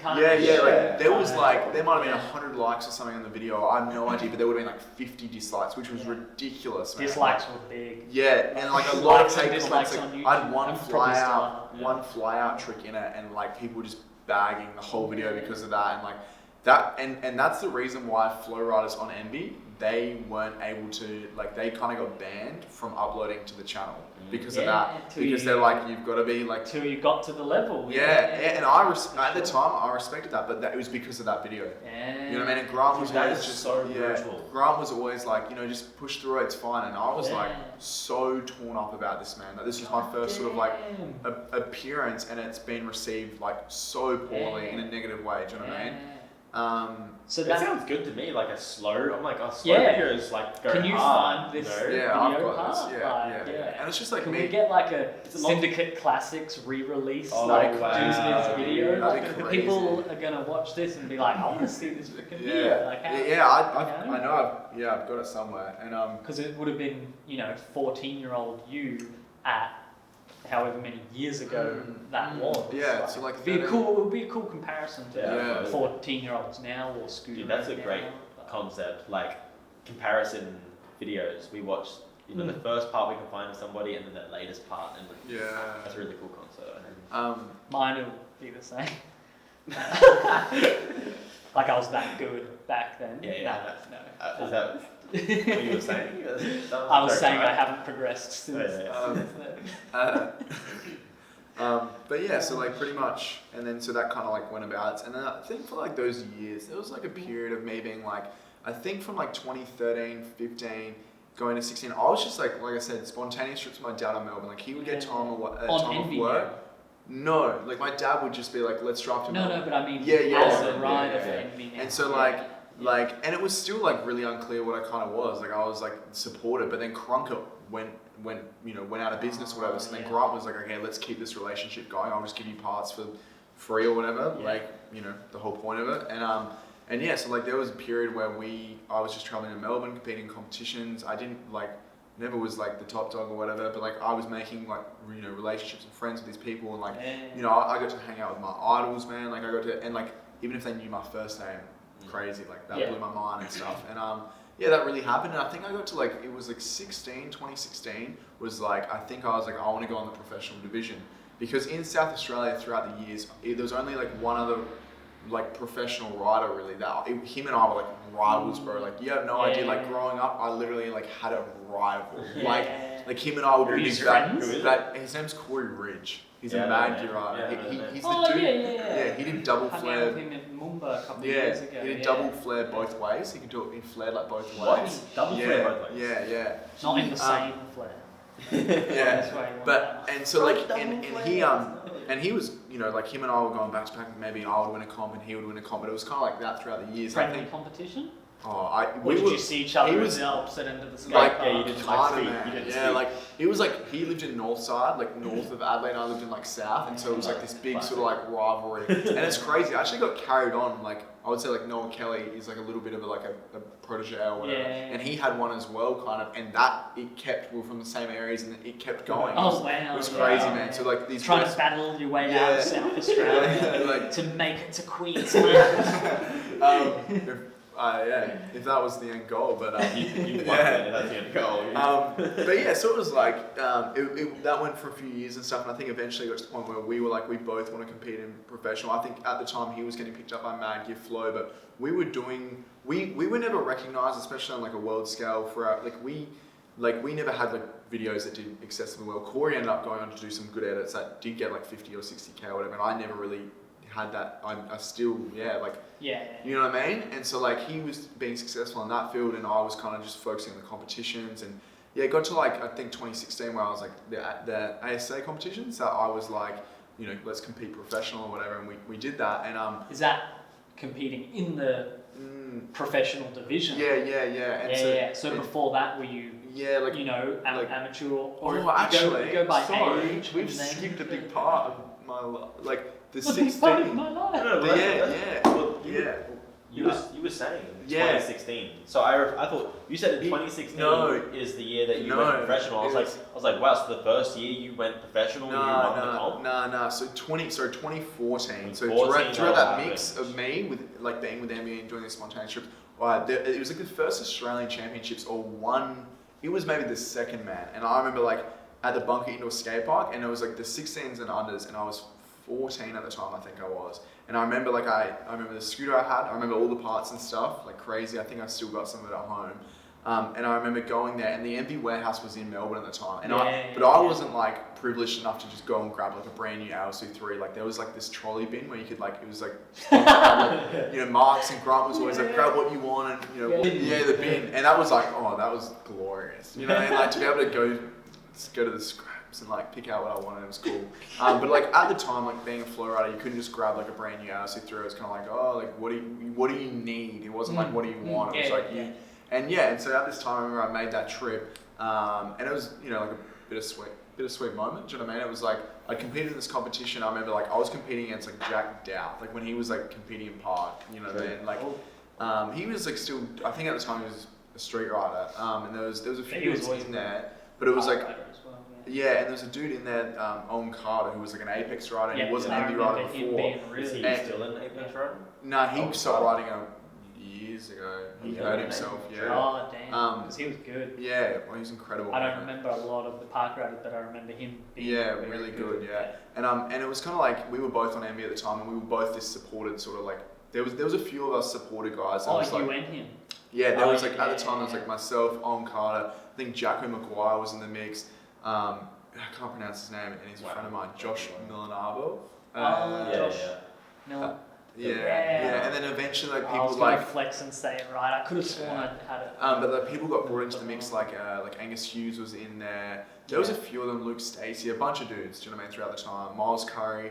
But at this time, it was Owen and I that were on the supported deal, and in this competition, like I just like played my cards right, I think, and just was like pretty fortunate to like land on my tricks or whatever. And so weird talking about this because I can't even like, I haven't even thought of it, you know what I mean? Like since then. I'm stoked. I hear it. And so like just did the tricks or whatever, and then some like pulled out like a backflip double tail over this like the spank at the bunker, which was like, the spank was quite a popular obstacle there. At the bunker, 100%. Yeah. What's a spank? It's a quarter to bank. Quarter to bank, but you know, it's like a box, but only this wide on top. And does it have like a little, almost like a step up? No, that was the step up at the bunker. No, so it's like just picture a box, right? That's like a quarter to bank box. Yeah. But got like this to it. Okay. And so it's literally like it's called a spine bank. Okay, I was gonna say like a spine. People used to ride that and like not even land on the bank. They would just like send it to the flat, like because they were doing such a heap of tricks. But in the competition, like my dad filmed the run on his like Samsung at the time. It's somewhere. I've got it. Did you have an iPhone? Dad was always like HTC and he's still like Oppo now. He's got an Oppo phone or Oppo or whatever they are. And so there's like footage laying around, and like I think we somehow like, you know, I was very fortunate to like had won the competition. I think. So this is your first pro. This wasn't pro. Sorry, this was like I was 14. I was still like a flow rider. This was before. Did winning propel you? Like no, like I still wasn't. I think I just got like very lucky with very lucky at the time, and just. But how was it received by like you may think that, but like how was it received by? I don't think it like I think for they like damn. Flow guy. Yeah, I'll go there in a sec. Yeah, I know. Yeah, I've got it in my mind. But so I'd won it, and I think like third was this dude called Seb. I wish I knew his name. He ended up riding like a mad for flow for Mag Gear, and then Owen Carter got second, and it was like a point, like I bet it by a point, and like he was an incredible rider, and I think I just got really fortunate or something, and lucky on the day. And I remember, like I'd won Australian championships, and now like at the time that wasn't a thing, like it wasn't like you get hyped over like I'm Oz champ. It was so new, man. Like this is 2014, and it was like ISA stuff's just popping off, man. And like in the competition, like now there's 16 and under, there's like 100 people competing in it from what I get told now. Like it's like they're all like really trying. And for the claim and put it in their bio and stuff. But at the time, man, like there was like 15 of us, you know what I mean, or whatever, like 15 or 20, like maybe 15. Pardon me, and like I'd want it, and like my dad was like, "Are you happy?" And I was just like, "Yeah." You know, I just want a scooter. You know what I mean? I was just young. You know what I mean? I just want to ride my scooter. And I do remember that night. I remember it was a cool moment. Do you know what I mean? Yeah. And I think the following day we ended up going in the MB warehouse, and like, so obviously there's two owners to MB. There's Ginny and there's Barry. Yeah. And Barry's an older gentleman. And I remember we went to the warehouse to go meet up with Grant to grab some product. And I remember like this dude in this suit, like this really nice suit, this like flashy car, nice car, pulled up, and he comes up to me, and he's like, "I know who you are," and like shook my hand, and he's like, "You're Will," and I was just like, "Who is this dude? Like, why is he outside the MB like warehouse?" And he's like, "Oh, I know who you are. Like, congratulations on your win and stuff. Like, I saw that. It's amazing. Like, you it's think incredible." like the FBI is like coming to you, like, and I'm just like, "Oh my god!" And he's like, "Oh, I'm one of the owners of MB," and I was like, "Oh wow, like cool." You know what I mean? To me, for years, the owner of MB in my mind is like Grant because he's managed it, and that's what I always speak to, and he gets it approved by the bigger dogs, and So yeah, but like that was a cool moment. But me being so young, like 14, I was just like, I just want a scooter. Like I just. So you didn't see this like dude in this suit with this flashy car and were like, "Oh my god, like I'm a part of this." Yeah, this no, company. it wasn't like that. It was me just being young and not very switched on and being like, "Oh cool, like I just, I hope I get some scooter parts today." Like, you know what I mean? And like I remember I went in there and I went in there, dude, and I competed with like an AOSV2 that I'd roared myself. You know what I mean? Like I had like a sort of ghetto up scooter, and like it was sharp on the edges and whatnot. And like the AOSV3s had been out, and like I remember them after that. They were like, I remember Barry picking up my scooter, being like, "You're riding this? Like it's dangerous. Like it's sharp and stuff." Like, no, like Grant, get him whatever he wants. And I remember they like gave me like a whole new scooter. I have the photo when I got home, man. I've got my brand new scooter. It's like chrome and it's got like purple components on it, and I've got my trophy, and I'm like wearing a diamond hat and MB shirt, like just like flex. Yeah, like just flexing. And I had like these new bar ends. Like I pretty much was like announcing. It's on Facebook. It's like announcing that I won like the Australian titles, and then I was like, and also go check out like the new MB gave me like these brand new bar extenders. It was the first of, and I got the first sample that, and they were going to production, and they're like, "Yeah, just go plug this quickly." And I remember, I won Australian champions, blah blah blah, and then go check out the new MB bar extensions. Do you know what I mean? And I gave them away a couple of years ago. But yeah, it was crazy. And so that had happened. And I think they were like, okay, he's a South Australian dude. That sounds like the moment.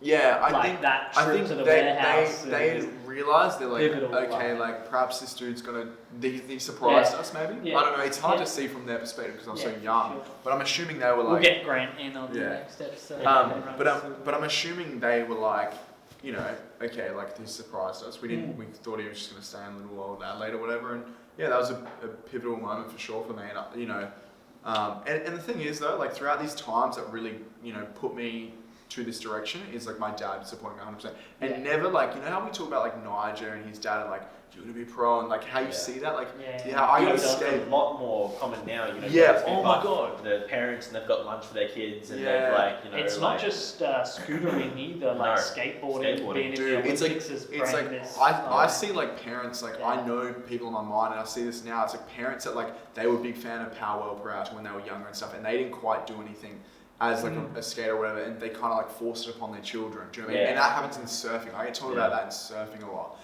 And it was never like that, like not at all. Like I actually growing up as a kid, like I like really didn't have many friends. Like I kind of had like one dude that I hung out with school. And, like I used to cry about everything. Like first time my dad like took me out to go play like football, like with like like that like AFL. They would have like where kids meet up, like Aussie rules. Aussie kick, And I remember just like I couldn't even like be there because I was just crying, like because I was so shy. Like embarrassed. I was so shy, man. Yeah, like I couldn't do it, and so I'd sit out on the side with my dad and like. And like, you see that kids, their parents are like, oh yeah, you jump in this, and then the fact that they don't want to do it, they all of a sudden feel like they've done something wrong. And I think this is my first thing that my dad had realized. Like I tried to do a lot of things, and this is the first thing my dad was like, all right, like he obviously really enjoys it. Because you weren't like that. Had a blank. I was just saying. You weren't. That was the first. 100%. And that was the thing. And as well, like even sorry to keep like repelling back, but it's like even when I was young in like high, in like primary school. It's like year 5 when scootering was becoming cool, and I was, you know, experienced. I'd done it for a bit, and I got a little bit of experience before it became cool. And I remember that grew my confidence, man. From being someone that used to cry, like every single year, dude, I used to get into a classroom with new kids. I used to cry. I couldn't do it. I'd have to have my dad just sit with me or something because I was like it's too it was too overwhelming.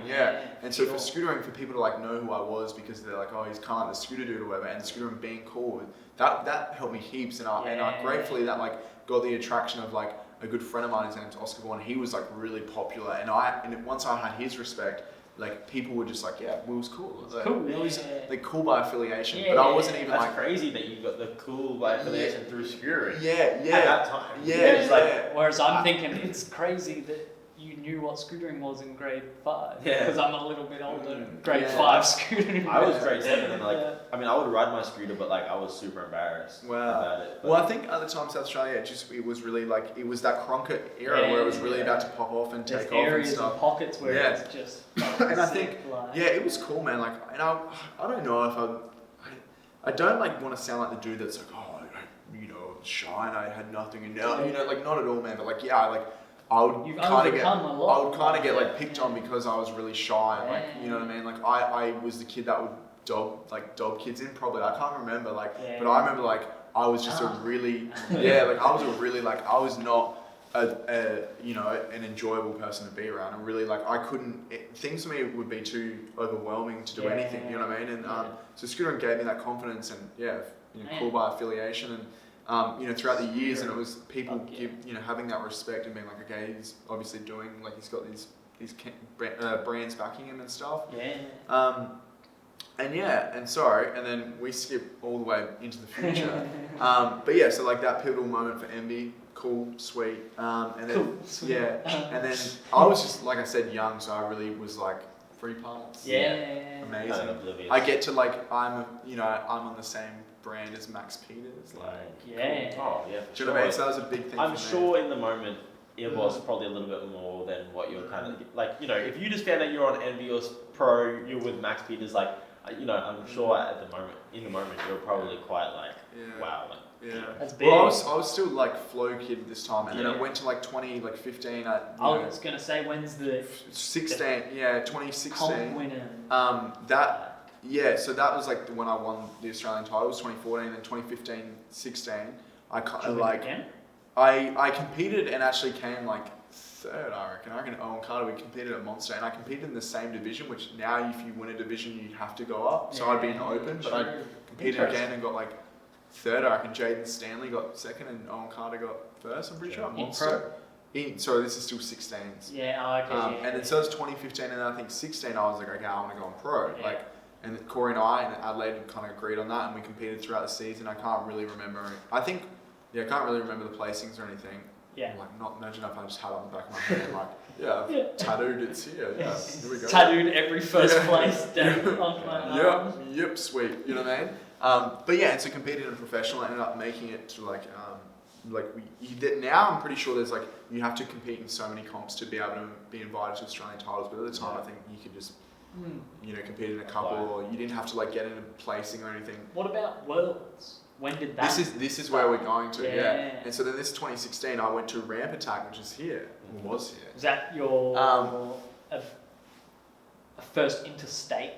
Kind of like. Well, because I'd done first one disregarding like Melbourne, the Melbourne trips we were doing. Queensland's kind of third. But you said you did Monster too. And then fair enough. And then already globetrotting. And then so like Ramp Attack, and we went to this competition, and like I really just focused on putting together like a good run or whatever, which was cool. Do you know what I mean? Like just pretty hard at a. But the thing was, this is when it was popping off, like when like there was a lot of pros at the time, and I was just like happy to be around Dylan Morrison and like all these pro riders that like I was just fanboy. Like I still see pros and get photos with them. Right? Like I've got photos like. You saw me fanboy fuck out of Hayden O'Connor. Oh, dude, you met Hayden O'Connor in the city. I met him years ago. That's the first time I didn't ask like a pro for a photo because I was like, maybe Dude, I've had one. I was about to bust out the GoPro and everything, but I was just like, every time I meet a pro, I like get a photo with them, like Billy Rainbow only a couple of years ago, like Taylor Smith, like all those dudes. I still see them. I get photos. Me and Taylor Smith were boys. Being Canadian clubs, Bono. And so like 2016, ramp attack, riding, and a lot of people that were kind of like that was sponsored in the same level, like that this MB supported, they didn't really agree with what I was doing going into the pro. They thought perhaps I wasn't like ready for that. Like, they were still competing in open or 16s, and I was like, no, I'm gonna go on this. And I think there was like 30 odd people, and I remember them like I'd done my runs. I think I had one run that was better than the other. Well, they were shooting it. Ruined one run, I think, and I remember I landed most of my tricks, and I was happy. You know what I mean? I had a few tricks that people, were like, cool.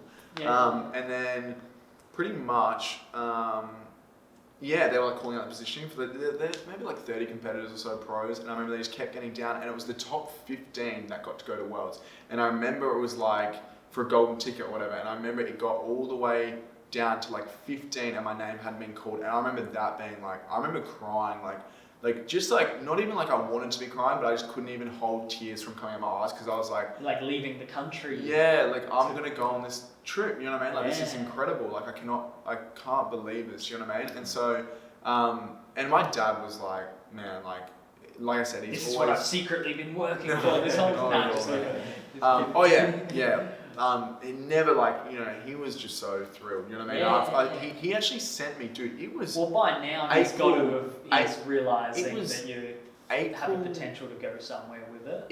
He sent it to me 3 days ago. I posted it. It was April 13th, and it's the photo of my dad and I'm holding the golden ticket, and that was... Rent Attack? Yeah. Did they present you the golden ticket? Yeah, like the top 15 dudes got a ticket, and it came up as a memory, and it was like, however many years ago, and my dad sent it to me like 2 days ago, being like, oh my god, this was so many years ago, and I'm like, wow, that's amazing.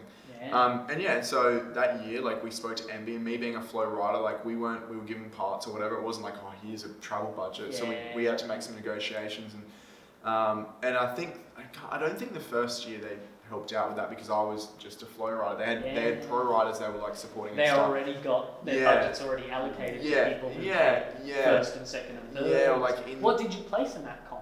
Do you remember? Like not first, second, third, but not under 15, obviously. No, like somewhere maybe between I there. think like it was like 12. Yeah. It was like 11 or 12, and I was happy. But I remember when I did it. That like people were like bagging me out. Like I remember this one dude, this like pro rider, like talking shit behind my back, being like, "Will doesn't deserve. Like he's too young, and like this and that." And I was just like. I was just still young and not switched on. Read the statistics, bro. Read I the was just scores.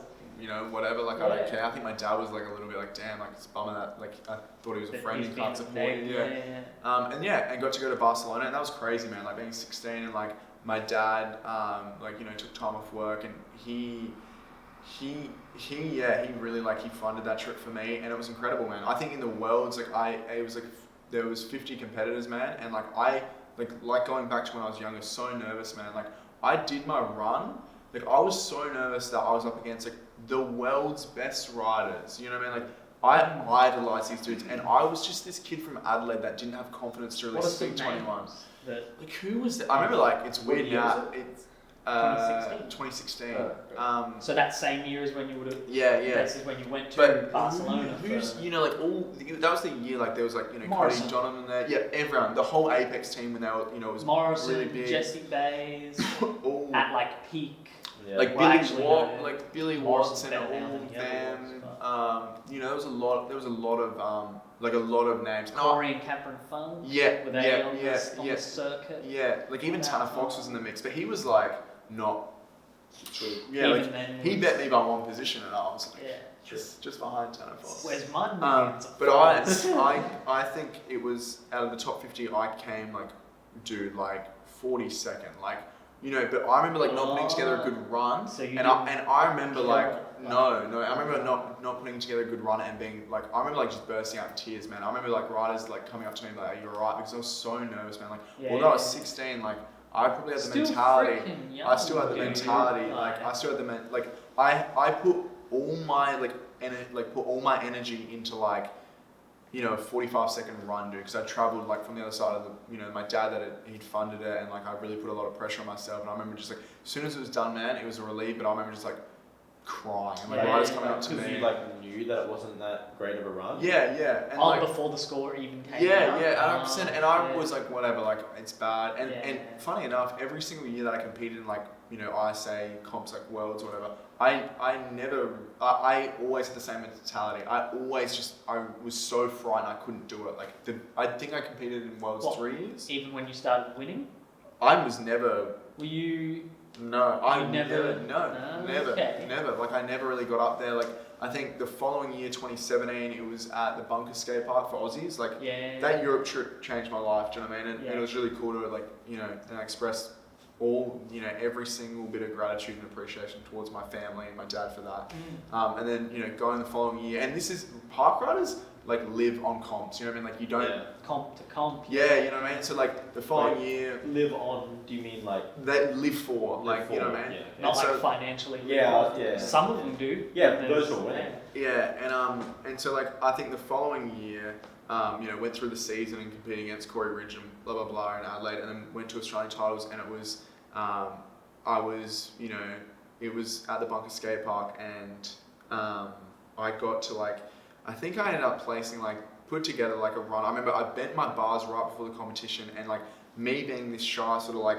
I was like, I'm gonna pull out the comp because my bars are bent, and it's any excuse for me to get out of this. I can't do this. Like, this is too much for me. It's too overwhelming. This is Oz titles. Final. Thing. And I remember like I ended up competing in it and maybe putting together like a few tricks and like not the best run and not a winning run, but like got 12th, I reckon, man. Like seriously got 12th. Yeah. Does that mean you? I still made it to Worlds. Qualify against Worlds. And I was still hard, but I knew I didn't put together a good run, and I kind of just got in. Like, but there was more pros that year. There was like 40 maybe. It was like I don't know. It was a lot though. Maybe 50, 40. I have no idea. And I was like, I didn't even feel like I deserved it because I was like, damn. But Did you go again? And that year I think Envy were like, okay, we're happy to support you with it. So they ended up even though you didn't do as well last year, you're obviously going to be better. And so they were like, and so they ended up giving a bunch of like scooters to like there was a little indoor skate park called Pump that I used to like work at and was sponsored by. So they gave them a bunch of stock and they sold it and gave the money to me to be able to like afford to go over there because it wasn't out of their direct budget, like rider budget, I believe. Like it was from what I remember. They pulled some strings. They pulled some strings to me. Did some creative and I ended up, and that year at Oz Titles, there was this new dude, this up and comer called Dylan Sinclair, like just come out of nowhere, man. Like one of the best comp runners. That's what I remember about him too, that he came out of nowhere. I think at that period I was following it a little bit more closely, and he just went. Well, there was somebody from Sydney who like really like pushed for him to get on Envy. Oh, okay, what video? Ryan.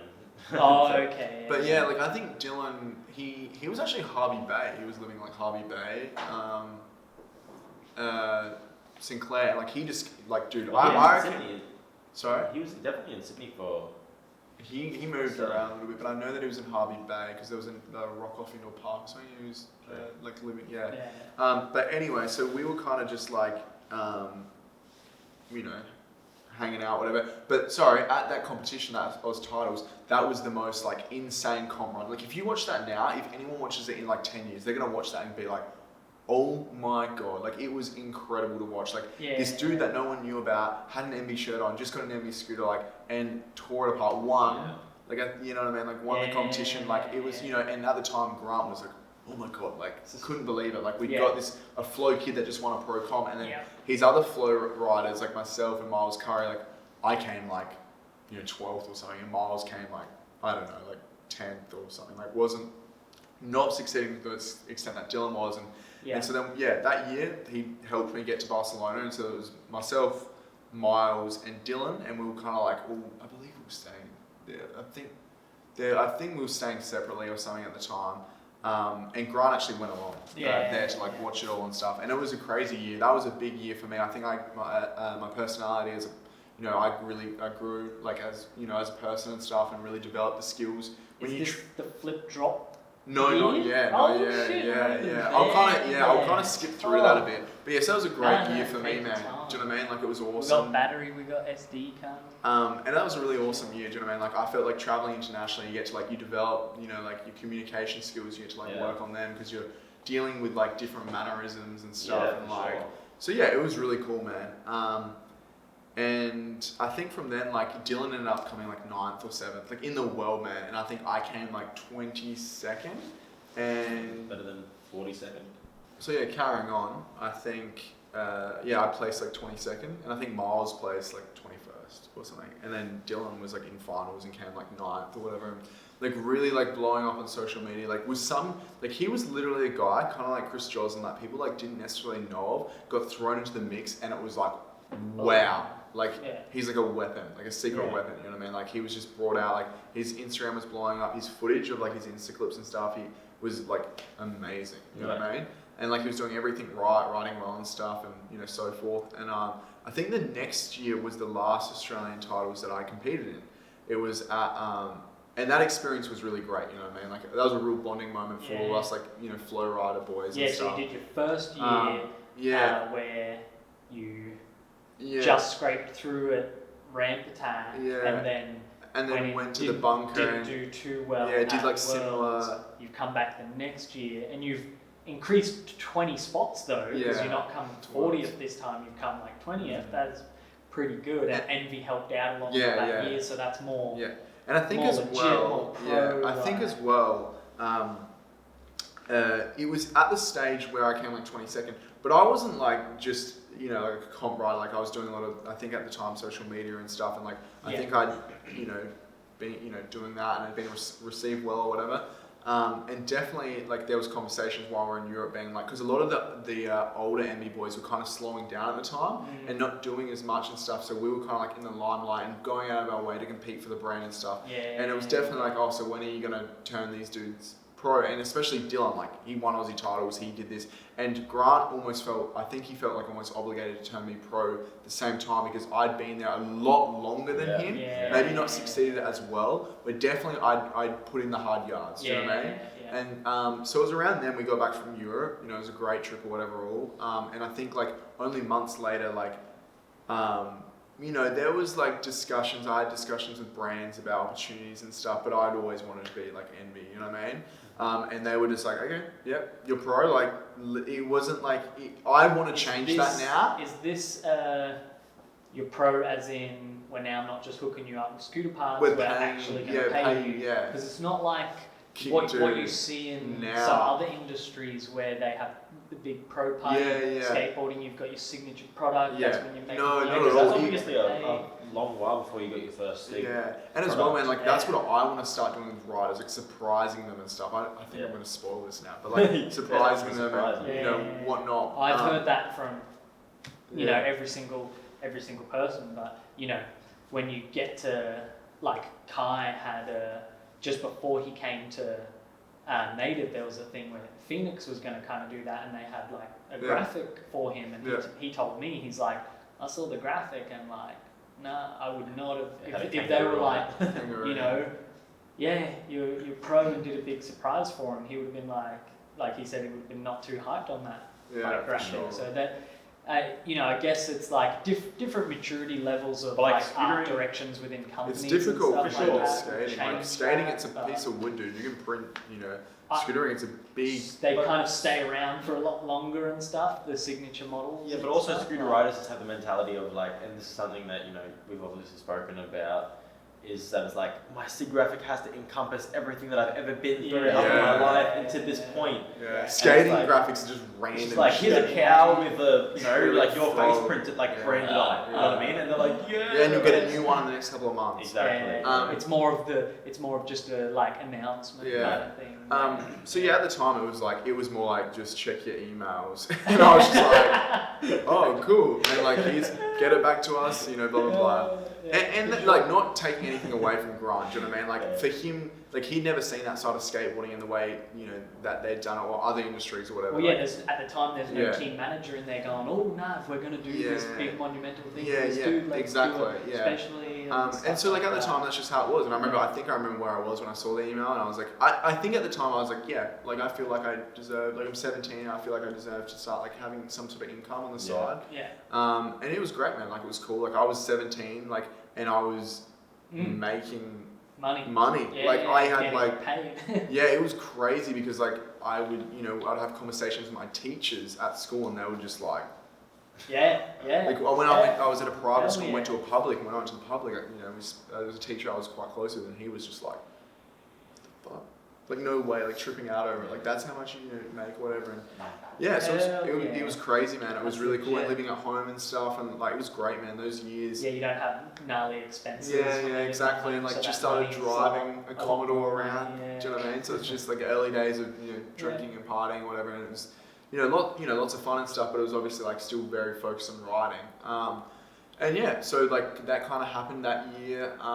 That was like 17, and we're going to like 18 now, and that was kind of like, I think my riding was starting to progress. I felt I was as a rider that I was becoming more experienced, I believe. Still a mad park rat. Still a mad park rat, and I this was this one trip that I'm about to talk about like changed it all. I believe it was this one here. But so before that, I went to Australian titles for the fourth year, but like third in professional division. And competed at Monster Skate Park. And like by this point, I was really done with comps. Like I was like, I don't want to be doing this. I'm not having fun. It's a lot of pressure. I feel obligated to do well, and it was never the case. Like Grant was so supportive of me, even when I was like not doing well at comps. You know what I mean? Like other brands were like literally like not giving. That's their ranking system. Yeah, they were just like, okay, we're not gonna. But Grant saw more value in that. Do you know what I mean? Like he saw like Will, this and that. I see this in Will, and so that was great to like not have that pressure. And he never cared when I came. He's like, whatever, like it didn't happen. Yeah. Hopefully, and the thing was, I think it was hard for me because he would give these other riders love and stuff, and there was riders getting proposed to him all the time that were literally like world champions, and I was just winning and stuff. and I was just like, oh my god, and like where am I going to be in the mix? So Monster Skate Park competed. I didn't really want to do it. I was a lot more closer with the pro riders than like Jesse and stuff. Like I would say, my friends and stuff. Would hang out, and at the time I'd done a couple tricks that were kind of like a few people would been like, oh wow, it's cool. And the competition, I did okay. I think I crashed and not, same old, like just never, like I never really like excelled within these competitions, you know what I mean? And I understood that, and I wasn't really that like focused on it. It was really, by this point, it was really like, you got to win and this and that. And I was just like, no, like I think this is the end. I think for me, I was like, I don't want to do this anymore. I'm not enjoying myself. I never had my peak in it, and that's fine. Like I don't want to put this pressure. I was, I was never like really, really consistent in comp runs under pressure and stuff. It's not a comp rider. And But were you at this stage transitioning to getting your props through Instagram and stuff like that? I think so. Yeah. Because I'm thinking, well, if you're doing bad in comps for 3 years straight, how are you, still? It definitely was. I think there was one trick I did right before it. It was into a bank. I did 360 bar spin, tail whip to bar spin, and that was when I went to the into a bank. Yeah, I remember. Off something? Even just into a bank. Okay, And I remember bar whip or bar whip bar. Bar whip bar. And I remember like that was when I went to Australian titles. That's what a few people had spoken to me about. They're like, oh my god, how did you do that? And so people know you're not from winning comps, but from stuff you're posting. And and like went there and had a good time or whatever. And there was like some eventful stuff that happened at the competition. And we left. I can't remember like it was being a super super memorable experience. Besides that, like I was becoming more recognised, and then I was like had kind of like agreed upon myself that this is not what I want to be doing, but still made it into Australian titles, like still came 11th or something. I have no idea, maybe lower. Like I just got in, but world titles. And I really like did not have a good run. And it's funny that in the live stream, a few of my friends were watching.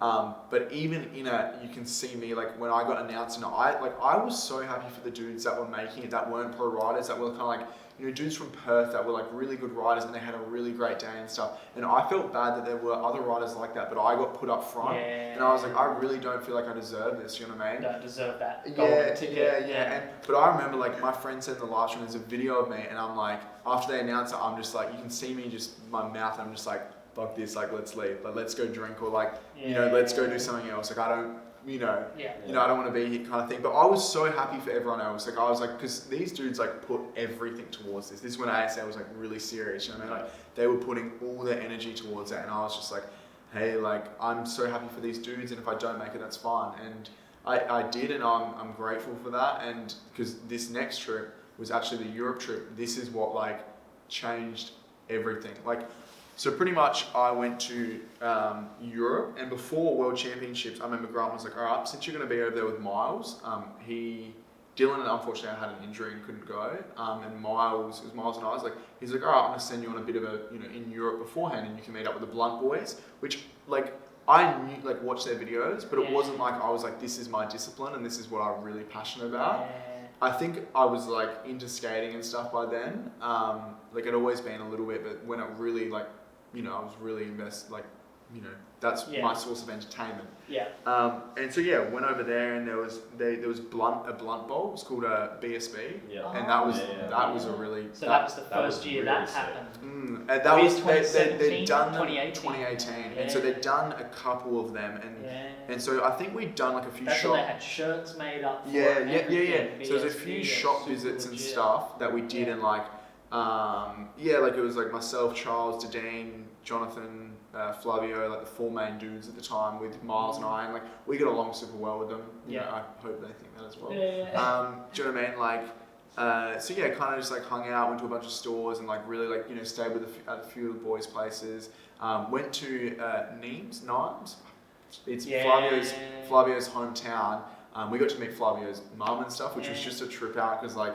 He's an incredible rider, and it's always like you meet their parents, you're like, oh my god, and like, you know, he got to see all these posters of all these like things that he's won throughout the years, and like he won like a world championship street thing once. It was like a street contest, and he came like second or third in an ISA or something in the UK. I don't doubt it. And so like he was, you know, it was cool to see all that, and the competition was like, you know, I remember going there. And I remember it was like a bowl comp, and I remember my style was like, you know, predominantly like, you know, part orientated rider, you know, and so I was doing the whips and the bars and the flares and the buttercups, and we went there, and I was in it. They made it to teams, and I was with Chris Farris and Michael Ulrich, who were both district riders at the time, and I remember I was riding it, and I remember I was doing these tricks like a whip buttercup and a flare bar whip and stuff, and Chris was just like, we're not going to win if you're going to ride it like that, like it's a bowl comp. And I remember that, like, coming from someone that I just met. Wow. And dude, nothing against Chris. Like Chris knows how much I love him. But he was just telling me. That's like legit. And it was no disrespect. But I remember, this isn't a parkour. But I remember being like super upset, being like me still being fragile, like sort of like, you know, being like, oh my god, like. I can't believe that I've just met this dude. Like I idolize him. He's like my favorite park rider, and like he just said that to me. And I remember going off my mum and dad and being like, oh, I don't know how well I'm gonna go. Didn't really practice the following day. I reckon I just gave it a miss because I was like, nah. And then the day of the contest, I was just like, I'm gonna let down my team. Like unfortunately, did what I knew, and I was the only one that dropped in. Like as soon as I did like a whip buttercup and then did like a flare bowl, I just hear the crowd just go like, oh. You know what I mean? Like, because throughout the day, like, people were riding, like, I was still doing lips and stuff throughout the park, but people were really riding it, like, doing, you know, riding like a bowl. Can you break the crowd? And how like, I would ride the bowl now is like that, but at the time, I was just like, I'm going to do what I know, and if people don't like that, whatever. And I remember, like, we had to do, because it was like an elimination round, and I remember, like, we had to go throughout the entire day, man, and I reckon I did, like, 6 runs, man, that were, like, all the same, pretty much, like, you know what I mean? Like 6 runs. It was throughout the whole day. I didn't eat throughout the whole day. I remember just being like, you know, like had depleted of like any energy or whatever. Like had no energy to like keep going, but we, you know, kept going.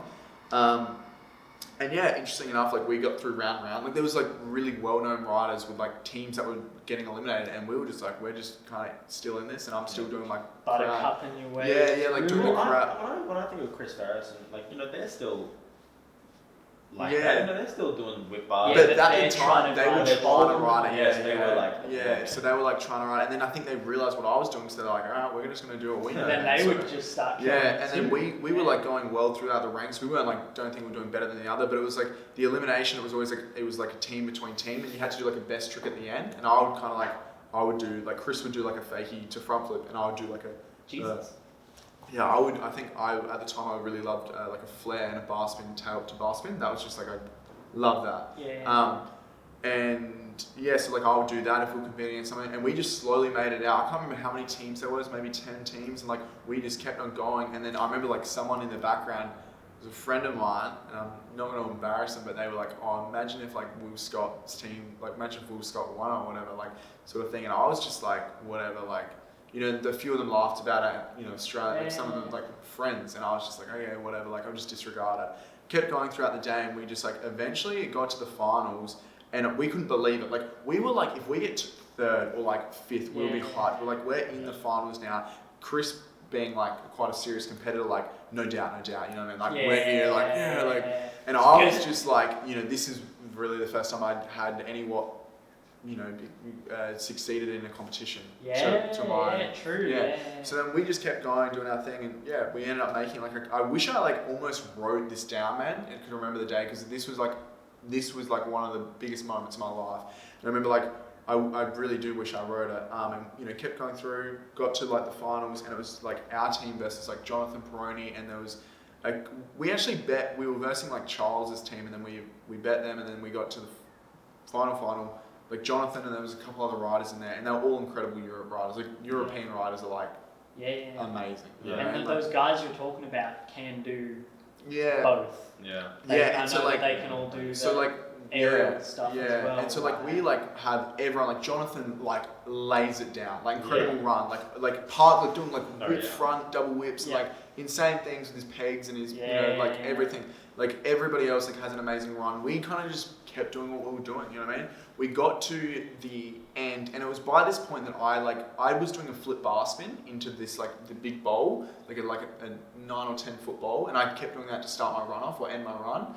And I think it got to the point where we were so surprised, like we just bet Charles's team like by like a vote, like people like screaming or whatever. Like we just bet it. By the time we'd done our final runs and we were like done. Like we were so like, I was like, Chris is like, like Chris was taking charge of the sort of the best trick sort of thing. He was like, I'm going to do it. And so then he's like, I'm just going to have to try this. Like I probably won't land it, but whatever. And then Jonathan lands, like he does like a whip front to late whip into this big bowl. And we're just like, so we have to land something or we lose. And I remember being like, kind of making remarks throughout the day, like I want to do a flip bar spin to tail whip in. And by this point, like I think people had done like a flip whip and a flip bar, you know what I mean? Like wasn't really taken. And I made remarks, and Dylan Morrison kept like, he was like, do it. And I don't know whether he wanted me to like see me get hurt or like just like do it. And I was just like, I don't know. And then probably both. And I was like, and be happy either way. But that's the thing, like I heard remarks more about like there's no way like he would ever do that, you know what I mean? And I was just like, I think I remember hearing that, putting my pads on, like putting knee pads on and being like lacing up and being like okay, like let's see how this goes. And it was like if we didn't land, we lost, and that was fine because we had already like Chris had like given up from what I remember. He was just like, whatever, just go do that kind of situation. And I was just like, okay, like. Oh, true. So a bit of like. And I was he just landed a whip front scooter whip. Yeah, like a whip front to whip Jonathan. And he's like, so we're like, I don't care who does the. Yeah, he was like wanting to take control, but he'd done so many best tricks before that, and he was just like, no, I don't care, like whatever, just kind of like throw it away sort of situation. What, he was angry that you were gonna try? I don't know. Like, not angry, I think so. We're talking from what I remember, and then I remember like going over there. Like he thought he could get it, and you were like, nah, I got this. Did you take charge of that situation? I was a bit like, I think I got it. Like, and he's just like, just throw it away, whatever. And then I went over there, and I remember that's not the best vibe you want for going. Dude, for me it was awesome. Like people doubting me, that was great. I was like, okay, I've literally got my friends who I've like known, and like other people doubting me and talking shit against me, and like. That was great for me at the time because I'm like, I wasn't like, I want to prove them wrong, but I was definitely like, these people doubt me and I think I can do this. I like went there, like people could see, they like said in the microphone, like JD, like, he's put his pads on or whatever. And I remember first attempt I just did. Feel the energy. Yeah, I just did I did the flip bar and then I threw the whip and like I'm landing like down the bottom of the bowl and I threw the whip and I remember everyone was just like, whoa. Stacked. Like stacked it and you get three. But they saw what you were trying. You get 3 attempts to land it. You know what I mean? And so then like. How big's this quarter? Like 10 foot or something. Concrete? Yeah. Wow. And I was just, concrete? It was painted. Okay, yeah. So I was like landing down and I remember I threw it and was like, what the, like that is way closer than I thought. Yeah. And I remember people being like, damn, like maybe you'll get this in 10 trials or something, like just after the comp or whatever. Yeah. But then I remember running up and then I remember like doing it, like going to do it. And I like did the bar and the whip, like flipping, bar, whip. And then I remember like getting like my feet to it and sliding out. And then I remember like the crowd was like, it was loud. Like people were like jumping in, running to the bowl to film. Like it was, you know what I mean? Like, and like at this time, like I wasn't like had succeeded in comps and I wasn't a known rider whatsoever. Like, you know what I mean? And then I think the third one, I remember there was a friend of mine who I was really close with. And I remember like, I really missed them, I think, at the time. Like, they were, you know, really good friends and we had our troubles or whatever. And I was like, I'm going to do this, you know, like in my mind, I was like, I'm going to do this for her. Like, you know, blah, blah, blah. Like, I'm putting all my energy towards this and I'm just going to do it. And I did it, man. And I did the flip bar whip and rolled away. And that moment there, like, that's like another, like crowd goes crazy. Like I like land like air, then I like air again and throw my scooter and Miles Curry like runs down. I literally like tackle him and like into concrete, just like, and then instead out of nowhere, him tackling you. Yeah, like I was just like, oh my god, like, you know, I can't believe this, you know what I mean? And then like out of nowhere, like all the pros, especially the park pros, were just jumping on me. Like I remember being on the bottom, being like, I'm probably gonna die right now. Like Chris Farris is like, you know, like, you know, Dante, Chris Farris, Dylan Morrison, all these big dudes that I'm like obsessed with, like idolized, just on me, man. Like I can still remember Chris like going like this and like hugging me and stuff, and Dante like looking at me and like, this was a moment, man. And I just was like, wow. And that was like I say, like, you know, that was a moment that's probably had the biggest, like, that, not the biggest, but I think one of. It was just pivotal. Pivotal. Right. Dude, I put it up on, like, I remember getting back to the hotel, like, we won the contest, which was great. Like, sorry, I should have put it up. Because of the best trick? That was Had your team already won? No, that was the deciding. That was the deciding factor of the last round. Of the last round. So I landed that, and it was like we were in the bowl, and they were doing announcements and stuff, and they were like went through like placings and stuff, and then eventually got to like, and the winners are so and so, and we're just like, no way, I was like in disbelief, like no way we just won that. You didn't tie and then have to best trick for winner, or I think we did. We did. That's it. Like a tie. And I think it was something like that, and then it was that, I reckon, and then and so we ended up winning, and then they're just like, and best trick goes too, like throughout the whole day, and it was Will Scott, and I've still got footage of it and stuff, and like it was crazy, man. They gave me this oh my god, it's at Flavio's house. It's like a baseball bat, but it's covered in the BSB stickers. Oh, yes, because it was like baseball. And then it's like, we got the check, and I don't know where the check is either. How much was it? How much was the check? It was like a few thousand I got out of it or something. It was pretty cool, man. For your whole team, like we got a split. I ended up with a few thousand maybe. So you finally made some money off the comp. And my parents, like I remember calling my parents being like, oh, I just won the comp, and they, like, for someone that wasn't a comp winner, they were just like, my dad was just like, no fucking way. Wow, like that's incredible. Do you know what I mean? Like that's really amazing. And I was just like, like I'm hyped. Do you know what I mean?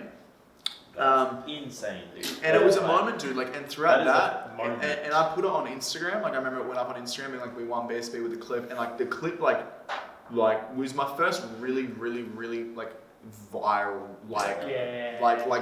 you know, at the time where people weren't getting, like, I don't know, probably like likes or whatever, but it was like, there was like 5,000 likes or like ridiculous for someone that didn't get like a, you know, and it was a lot of comments and a lot of support and stuff and a lot of disbelief and stuff. And I remember going back to the hotel with Miles before we were about to go out and celebrate and stuff. And I remember Miles being like, dude, you just did, like no one had done, like, I don't think people were doing flip drops with two combos. Two tricks, and I think he was like, dude, you have no idea what you've just done. Like, you have no idea. And I remember we were like laying there and he just was jumping on me. Like, he just couldn't believe it. He's like, you have no idea. And I remember like, I remember being like, dude, I don't know, like, yeah, like this is incredible, you know what I mean?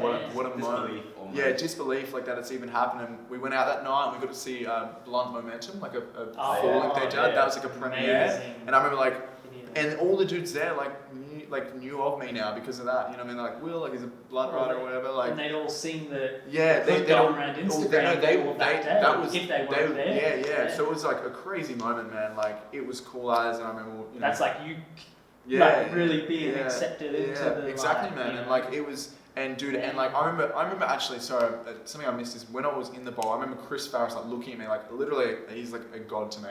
Looking at me, being like, "You're my favorite rider." And I remember that just like I was just like, dude, like, and just you know what I mean, like these dudes that are world champions, like you know Dante and stuff, and what they're just saying. It was cool, man. And even the street riders that weren't like JD and all those dudes like Charles that weren't necessarily like that wasn't their discipline of riding. They were so supportive of it, and it wasn't an stuff like that transcends. They weren't like you won or whatever. It was like wow. And then I remember just thinking of all the negative comments throughout the day, and like wow, Will Scott's doing what? Dude, that's like you could make a movie about that. Like it was like you at the start, like you know, that's why I was like no, you can't ride like that. Yeah. It ends up winning. I remember I wish I kind of like not wrote a book, but like wrote it really down specifically because I was like, this changed my life. Well, I mean, the beauty of and it was like there in this podcast is I'm so stoked that this story is 100%. I'm just like grateful to hear that. I'm in my head right now. I'm thinking, I can just see this as a doco like about that day, like. But yeah, so like. That kind of happened. I remember it got received really well by Envy. They were like, you just won our comp. Like, you won our competition. We put it out and you won it. Like, cool. We're happy to give you that money. Yeah, you know what I mean? Like, for sure. Here it is. I'm sure they would have, loved for one of their riders to be the one. So, like, they were grateful and, like, the owners had seen and both congratulated me. And I remember by that point, one of the owners had hit me up and been like, we will do anything that you want, like sort of situation. Like once I got back to Australia, I remember getting a message. I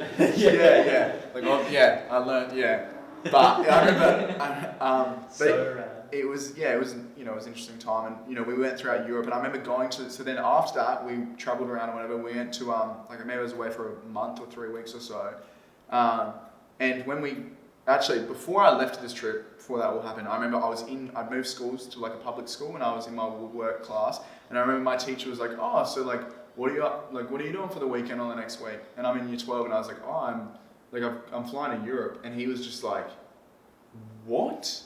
Like you're my year 12 student? But I've got to teach you how to put this little line in the wood." I never heard him like he was just like the nicest guy. He was who I was close to the school, and he was like, "What? Like, you know, people prep 6 months." Prior to this, Envy had only booked it a few weeks before that. It was just like that's just how things were going. Traveling for people who don't do what we do is like a big, and he just couldn't believe it, man. He just could not believe it. He was so angry. I remember him like kind of storming out of his own class because he was angry. Yeah, because he was like, "You've got so much work to do, and you're just gonna be away for like 3 weeks or a month or whatever." And he's told me since he tells his other classes about this. He's like, "Don't do what Will did. Like it's a great story, but don't do what Will did because like." You know, because you may not. So much. Yeah, but then I still. Well, because you may not win the comp like he did. But it was great. And so I was a bit confused. So that's why he was angry. Yeah. Like he was actually angry that you weren't going to be in class. Yeah. Because he was just like, you're in year 12. This is important. Yeah. And you're just going to leave, and like I think he was also very like surprised because. Who says they're going to leave to Europe in like 2 days? Yeah. You know what I mean? Like, I'm going to Europe in 2 days without any like heads up. And I see him every single day besides weekends. Trip, you know, BSB or whatever competition happened. We're going to world titles now, Miles, myself, and I'm sure the Blunt boys are around. Oh, you're not even at the world titles yet. No, this was the same Europe trip. That I qualified for. In my head, I just kind of forgot for a second it was the BSB and this is the... And I remember being like, I remember going there, but we were also filming for a video, and I was hanging out with the Blunt dudes, and this was the moment that like, this was another moment that like, I was like, I want to be a street rider. Like, this is cool. I can see people doing this for a long time, and I see this like really you know what I mean, like being really popular and appreciated. And I was getting into my skateboarding a lot and watching a lot of films, and the music that was involved with it was really like I was just obsessed at that time, that period and stuff. And those dudes like you know, they were so, I think I didn't appreciate them as much back then when I was younger in park riding, but then to be around them, man, and see their lifestyle and like go to the streets and film with Puppy, dude, like a long, you know, lifelong sort of like blunt filmer. Yeah. Like it was a moment, man. And we actually had a video, and I, you know, and it was a crazy video, dude. Like it was like I was putting in the hardest work, I think myself. Like I was really like invested in that. I was like, I don't care about worlds. Like I'm here now. I've done this, and when I got, you know, I just want to be sick in this video. Yeah, I just want to be sick in this video, and like this whole video is like a 4 or 5 minute video, and it, you know, like it's done like, you know, alright on YouTube or whatever. What video is it? It's called Envy Times Blunt Barcelona. Okay. And it's like it's like Miles, myself, and then it's got like Flavio, Charles, Jonathan Dedan, and it's like a lot of street riding stuff and riding the wave in Barcelona. And it was, you know, that's what I was committed to do. Like I was getting Puppy while people were drinking and hanging out stuff. I was like, Puppy, come film with me. Like I was like so motivated for this video. Street? Like, were you filming street? Street stuff, but like park tricks. You know what I mean? Like I was like on the wave. And so I was like super hyped and stuff, and like I was getting this respect from those dudes, and it was a great time, man. Like Miles is a lot more chilled laid out about the experience, because he's like, I'm here for worlds, and I was like, I want to say myself, but I was like, I don't care. And you're like cool. Seeing this new world. And I was in Barcelona too, man, and people just knew me for doing that trick. Like I'd just done it a week or two before, and like I remember going to skate parks and everyone being like, people being like, people being like, oh my god, that's the dude that did like the flip bar whip and stuff, and like it was a cool moment, man. It was really cool and especially me viewing myself as like a South Australian, an Adelaide sort of small person.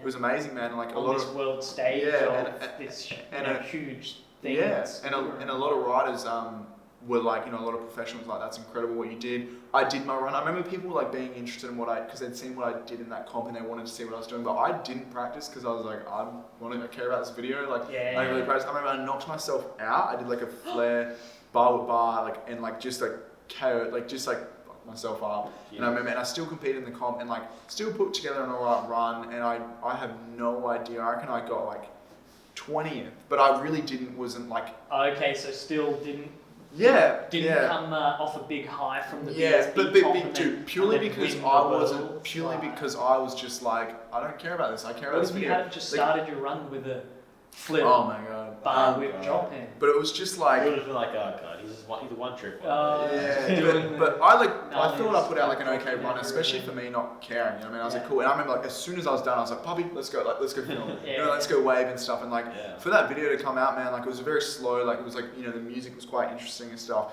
But that was a very big thing for me at the time. And I think the last 5, so the whole video is 4. Like it's very split up. You know, like it's like between the riders, it's nicely like spread out. Do you know what I mean? And then at the end, the last 5 tricks are just me. And because I was like, just like, I'm not letting anyone. Like I was like, I'm having. You know, and it turns out all the 5 last clips are just me. You know what I mean? And I was just like, this is incredible. I had just as many clips throughout, and then just at the end, it's just this minute of me. Section. Doing tricks on the wave and whatnot. What tricks? I think. What was your? I was riding the wave. Yeah. And over the fence, I did like 180 triple whip to bar spin. Jesus. Yeah. And I did 360 bar spin, tail whip to bar spin. Oh my god. And then at that spot, do you know how there's like this tiled bank to the left? Yeah, where, next to the stair set. Yeah. So I like ran from the other side of the road and went upper and did like backflip double tail whip offer onto like the rollaway, like not on top of the, you know what I mean, like onto the rollaway. And then the last couple of tricks is like they were, but then the last ones I did like 3 tricks on the wave. I did like a bar spin, double tail whip to bar spin.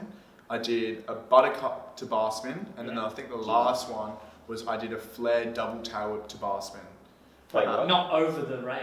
No, this is on the big wall. Sorry, not the wave. The seawall. The seawall. Yeah. So I done those 3 last tricks. Bar, double whip bar, buttercup bar, and then flare double whip to bar. Flare double to bar. I was like buttercup bar over the wave. I was like, nah.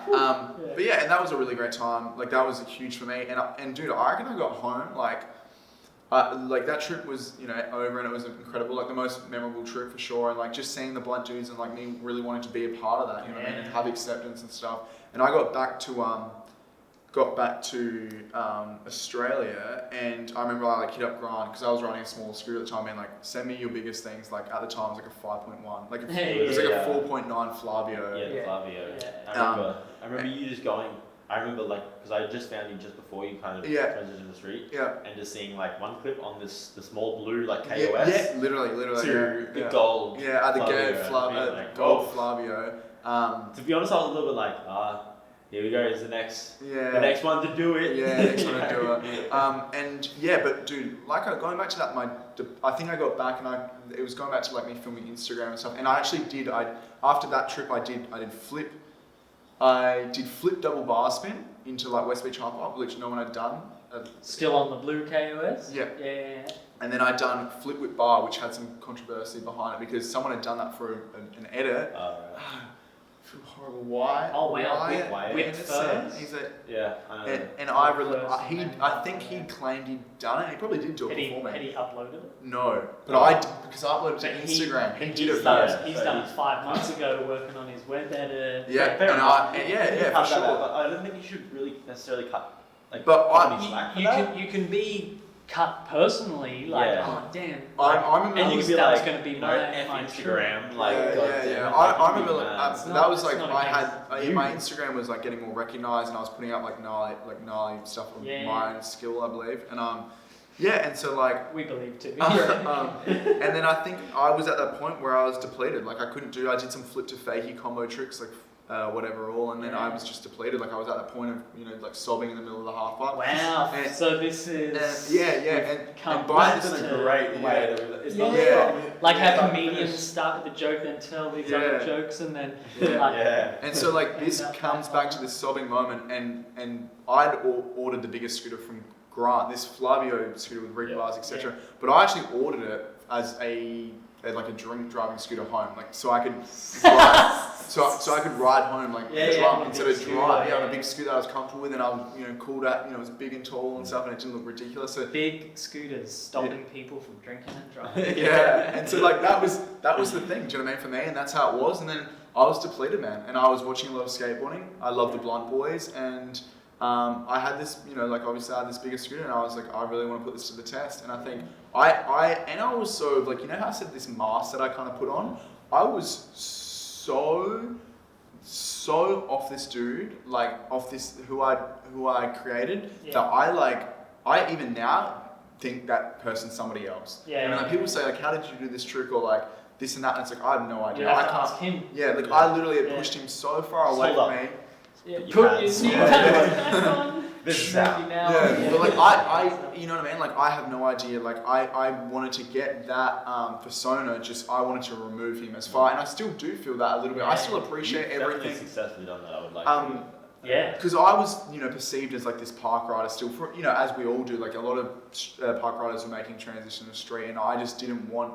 I wanted that to be forgotten about, and now I sit back and I'm getting older, and I appreciate everything that did for me, and it was a long journey. You know what I mean?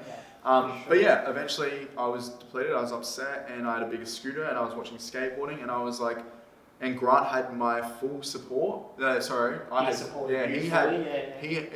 his full support to keep doing what I want. What I wanted to do. Grant was like, if cool. You want to ride that way, and after this comp, by the way, in Europe that I won, they literally Grant messaged me. I think I came back and did a trip or whatever, and Australia, and Grant was just like, he changed my nickname on like Messenger, like to AOSV5 rider. You know what I mean? And I was like, I changed it to like AOSV9 rider, because I actually had a meeting with him, and this was after that comp and stuff, and I was like, I want signature wheels, and they're like, no, we're not going to do that for you, because I was actually in the mix to have a signature deck. You just didn't know yet. I just didn't know yet, and so then eventually once I got home, he like did that, and I was like, no. Wait, and you said you had a joke that you were AOSV9? As in like, ages down the track. And he was like, no, dude, seriously, and then I was like, wow, and because I was like still to me like a unknown rider or whatever.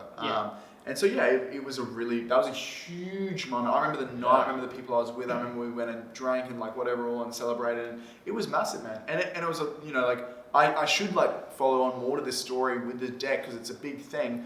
But at the same time, man, it was a long journey. It was like a year and a half that I knew until the deck got released. Or like, it was a long time, man. So for me, it was like the interest was like, fading, you know what I mean? Long production times and it was like we missed out on 1 year and like, okay, we'll do it the following year sort of situation, and like, so it was like that, man. And I remember, came back, got told that it was incredible, man. Especially for the riders that had signature decks on Envy, I was like, to be put in that mix, man. I was like, wow, like this is an honor, you know. John Rays, Raymond Warner, Max Peters, like all those dudes, ALC2, Charles. Flavio and Charles had Sig Decks already. Like Charles he had one every single year. Charles back in that time. Charles had Envy's done a real good job over the years with having like gnarly, sick ranges of Sig Decks. Like probably they've only got more hectic every year too. Like the ALG5s went crazy. It's still not at a point where companies are doing it. I wish I could touch on more, but unfortunately not. But it was so that time was crazy, man. Like that had happened. I was doing these like what park riders world's first. We say like NBD sort of situation. Wait, world's first NBD. Park riders like more. Park riders say world's first. Street riders say NBD. That's how I say it. Dude, that is so funny. You're like, man, screw world first, and then you're like NBD. And so like I had these tricks that hadn't been done, and I'd been presented with a deck, and I'd won that contest before, and my name was picking up in the realm of themes. Like dude, like you said, that's how you found out who I was. That's when you came across them. And then a few months went by, and I kept doing Instagram, and I just really was just like, I think I was in school still, like doing year 12, and I think I just got to the point where I was depleted, like I said, and I didn't want to do this anymore, and I was like, had grant support, and I was like, okay, I'm going to do this. And like I said, I pushed that sort of personality aside and went on some trips, in Australia and stuff, and I went on one with the Blunt Boys while they came to Australia, and I hurt myself. Which trip was that? They did like a bunch of Australia, and we went to like the Sydney Street Jam, but I actually hurt myself. Was that when they had the van? Yeah. And when they came to the Syndicate circuit? So I was brought into the mix of things at some point, but I ended up hurting myself. Actually, So you weren't at the first circuit? No, when I was in Sydney, were you at the Sydney Street? I got flown there, but the night before, which you rocked up there, was at Ride Rails, which I'd ridden previously. Ride Rails, I'd ridden there previously with that day, man. Woody and Suave. So this is so funny story. I'd ridden both of their clips. Suave's clip there still hasn't come out. Yeah. So Ride Rails, I'd ridden there previously, and I got a clip on it with Wazza. I think I was in Sydney with like Raymond and Wazza, and I triple whip bar front boards. No, not at all. But so then we came back here like 6 months or so later, and I was going through a point where I was like drinking a lot and not really riding and dealing with injuries and problems with some product and stuff, and so like I really wasn't prepped for the trip at all, man. Do you know what I mean? Like I was, I shouldn't have been there, to tell you the truth. It was kind of selfish that I did that, and went there, man, and like rode and hung out with the dudes, and it was more to see them, you know what I mean, and like they'd be hyped to hang out.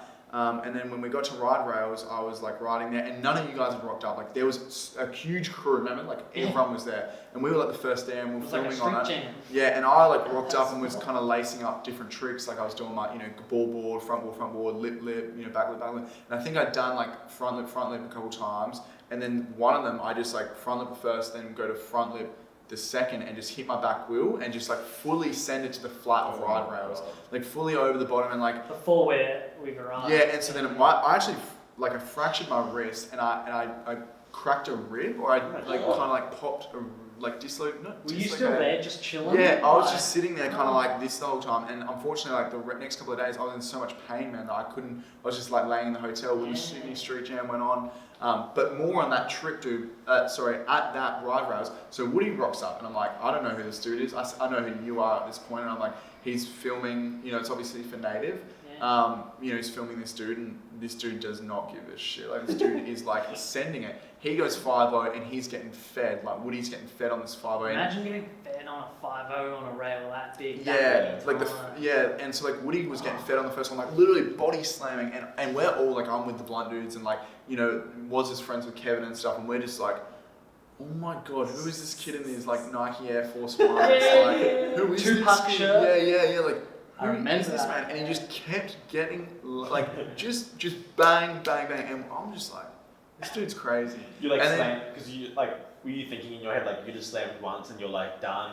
Yeah. He's slammed and you're watching this dude just like and you're like, God damn. And so it was crazy, man. And and so pretty much from there, and then I see he gets to 5-0, and then he just like maybe like runs it up again, and he goes 5-0 to whip lip, which I'd filmed on that spot maybe 6 months before. I did whip. It hadn't come out. Yeah, I did whip front board and then did whip front lip. Yeah. Sure. And so whip front board. Yeah. And I've still got that clip that it's just like on my computer. Yeah. I would love to do something. Whip front. Yeah. Post it on the gram. Whip front board, then whip lip, or front 5-0, then whip lip.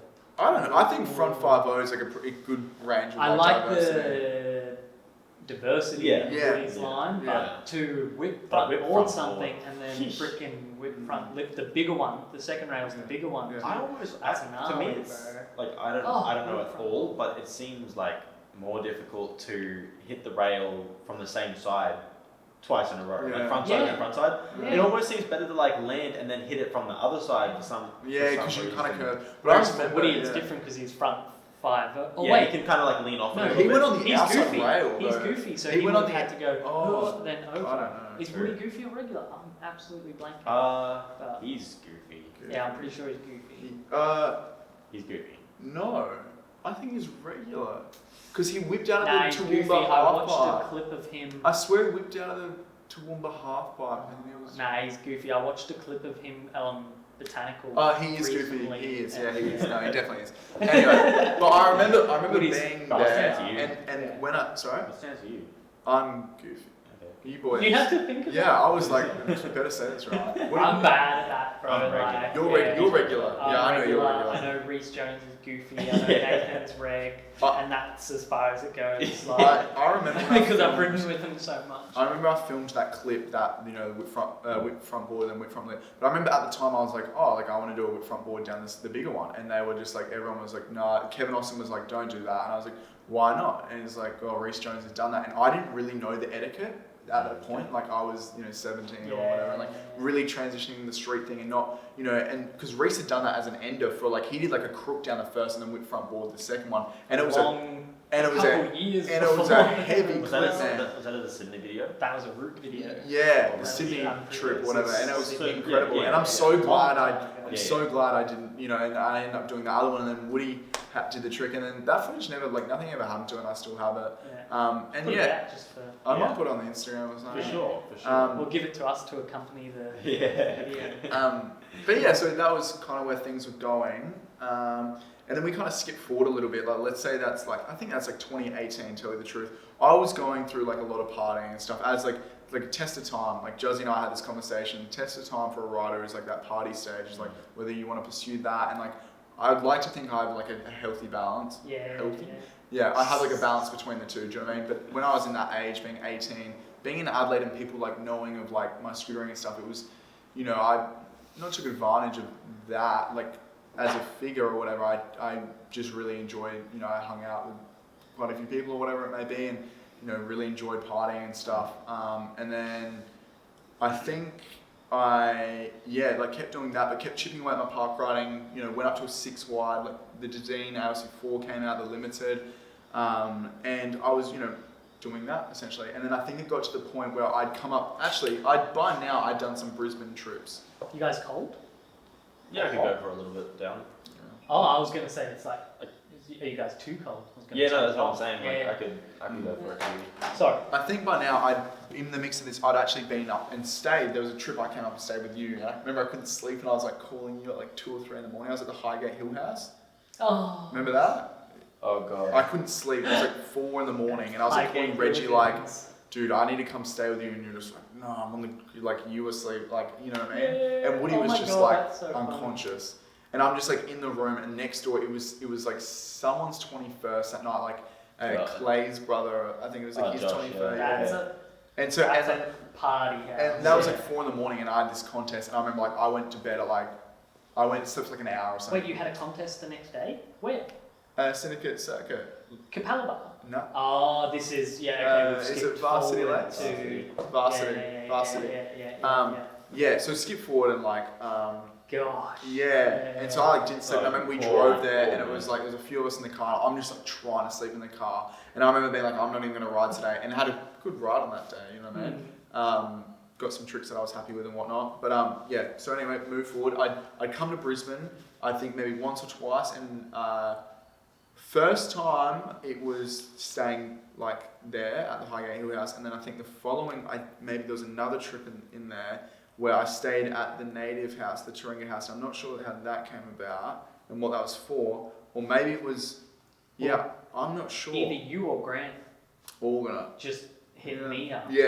And I think it was funny. Did I not tell? Yeah. Someone that you were. I didn't tell them that you were like Grant. The stories for that. Yeah. For the shared house. If Grant hits me up, you're like, of course, yeah. And so I just forgot to tell everyone else. Well, I was going to mention like this Sam Ladle law. Oh, Sam. I was messaging him today. Yeah. Dude, like he come from America to our house when we lived in Cannon Hill when we had a share house, and he had talked to Regan. Regan said, one day we just hear a knock on the door, we open it up, and none of us have ever met this dude. I've never met this dude. Wait, is this the same dude I'm thinking about that lives in Ballarat? Yeah. Oh, wow. Yeah. Sam Ladle. Yeah. He got married recently? Yeah. Actually, it was probably a while ago now.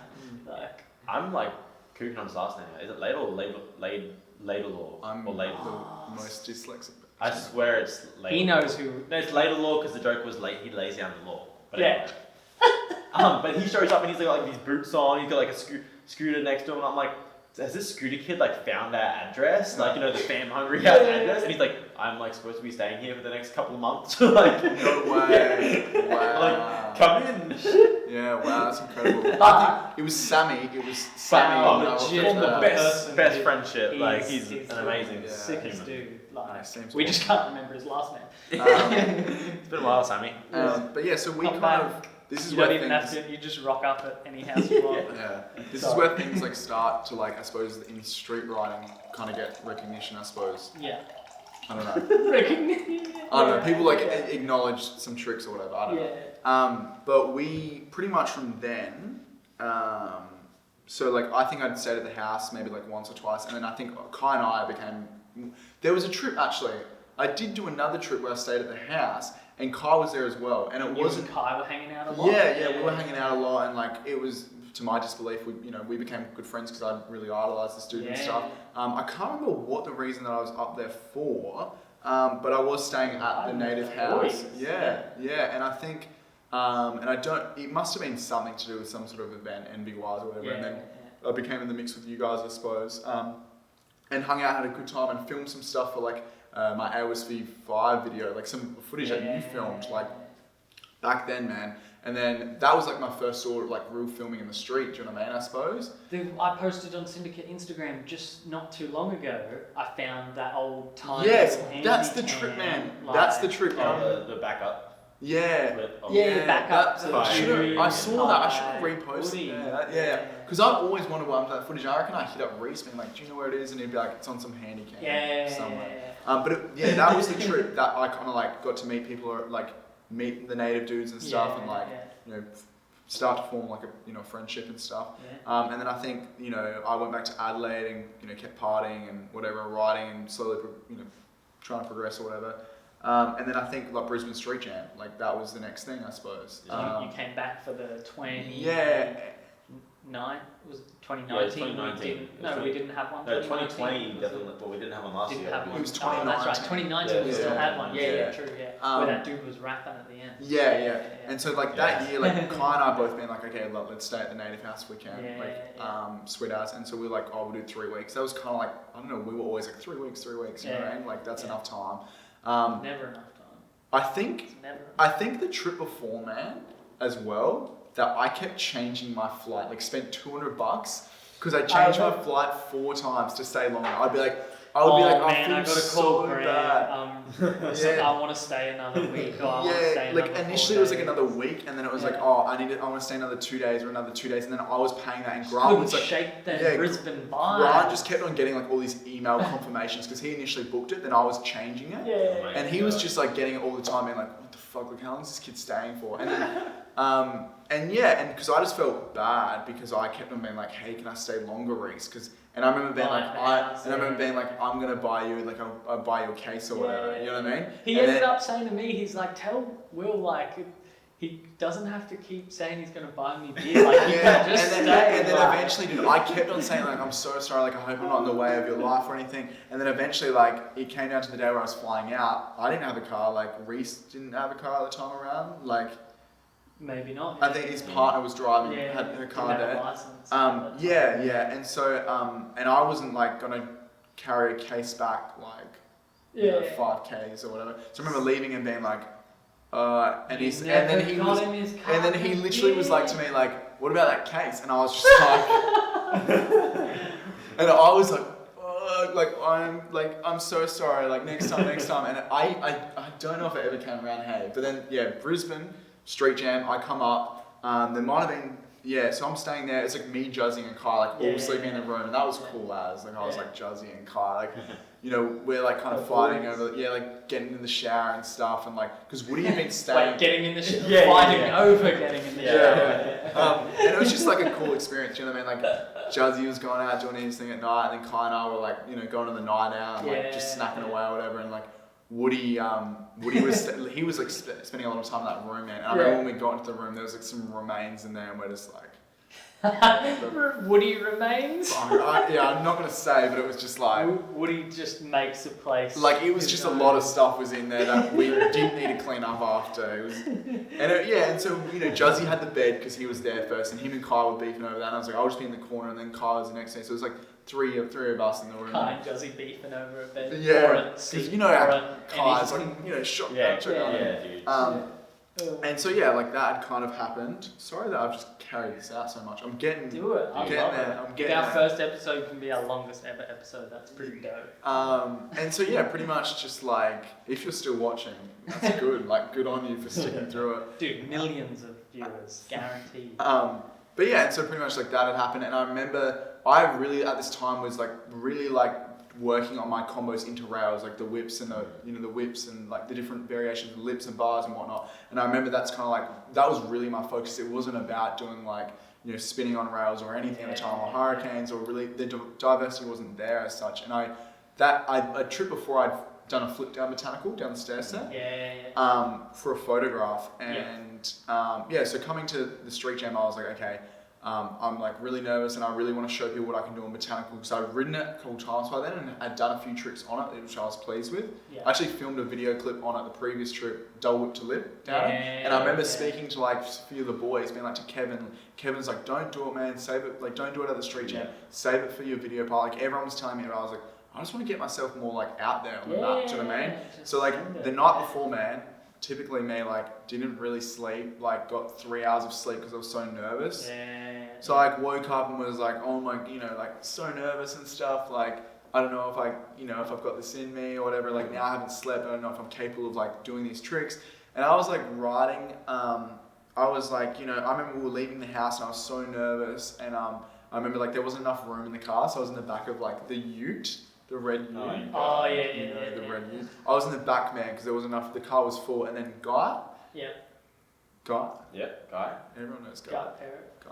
And so and this story is a little bit about him as well. And so like we're like leaving and getting to the roundabout, and then he like pulls through kind of, and he's like, oh, I was just going to the house to meet you boys. And they're like, oh, we're gonna go to the street jam now. And they're like, oh, hold up, do you mind if we get someone like into your car? And he's like, yeah. And then I kind of like just pop out the U-light, like, hey. And I hadn't met him yet, man. And like, so I hadn't met him yet. And I think maybe someone was like, oh, you know, good luck or whatever. And so I remember I got to get in the car, man. And like, I go to sit down, and I like was like, oh. And look at the seat, and it's just all this fruit scraps and peels, like literally a mountain, dude, of like mango, everything, dude. And I'm just like, I'm surprised there was scraps. And he was just like, he was just like the skins and stuff. And he's just like, oh, just jump in the back for a minute. We'll clean it up at the service station. So like we go there, he's filling up, you know, getting rid of it. And I'm just like, oh, you know. And then he's like making some. Car have I just gotten in? He was making some, you know, some comments and stuff, and I was like, oh, like. you know, whatever. And then like throughout the trip, he was just, you know, we didn't really touch upon too much of who I was or myself, and because he, you know, was very like letting you know who he was. Yeah, and like he spoke a lot about it, and he's like, oh, you know, you're like, friends with them, and you know, from you know Adelaide, you must be, you know, cool or whatever, like. Sweet as, and then we kind of got there more, and he put on his music and stuff, and he was really like bobbing to it, and then I was kind of bobbing to it, and like that was our first real introduction. Do you know what I mean? And like, and so yeah, pretty much from then, man, like we, you know, guide parked up, whatever, we cruise our way, and you know, we're riding the Brisbane spots and whatnot. The first spot, I'm not as diverse. Like at my tricks, I wasn't comfortable with 50s and. You know, whatsoever, and people were really riding that. Do you know what I mean? Like a lot of the locals and stuff were really enjoying that, and we just kept on going through the spots. And a lot of 50s in Queensland. And like 50s and being from South Australia, like 50s wasn't a thing. Like I only ever really was. That's the only thing. That's like why I'm so far behind with it, man. Smashed. That's actually really crazy. I've never really thought about that, but Queensland and 50-50s are crazy. You know. Yeah, dude. And like in South Australia, it's like Noah Kelly came up recently, and he hadn't seen how gnarly people were at 50s. It's like, you got to come up here and see it. Because when I go back, when I was like living there and going back and stuff, I was just like, I'm so far behind with this. I kind of think in a way, especially with the way the decks have gone, 50s are the easy trick now. Oh, dude, board slide is hard. Front board is hard. I would honestly prefer to back 50 a lot of rails than board slide.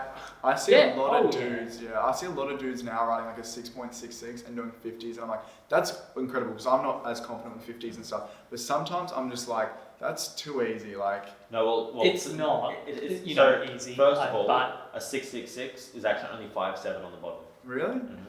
Wow. Yeah, so it's not. You're not really actually getting that, depending on the make. But it's also footroom. But for that one, there's only 5.7 on the bottom.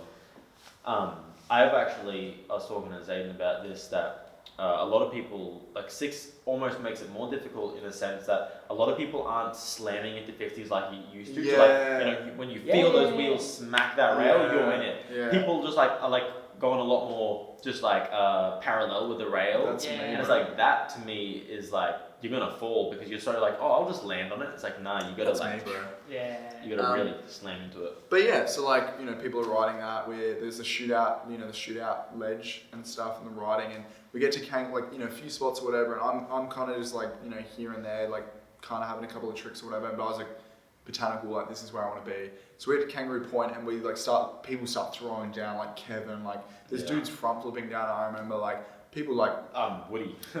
yeah, like Woody and like Woody's freaking 6 block 7. That was the year before. Oh, okay, and so like people are like lacing up tricks and doing insane stuff, and I'd done like a trick like inspired by Jack McCann. He actually did the previous year. He did double whip to bar down it, and I was gonna like kind of go through a few tricks that I had in my mind.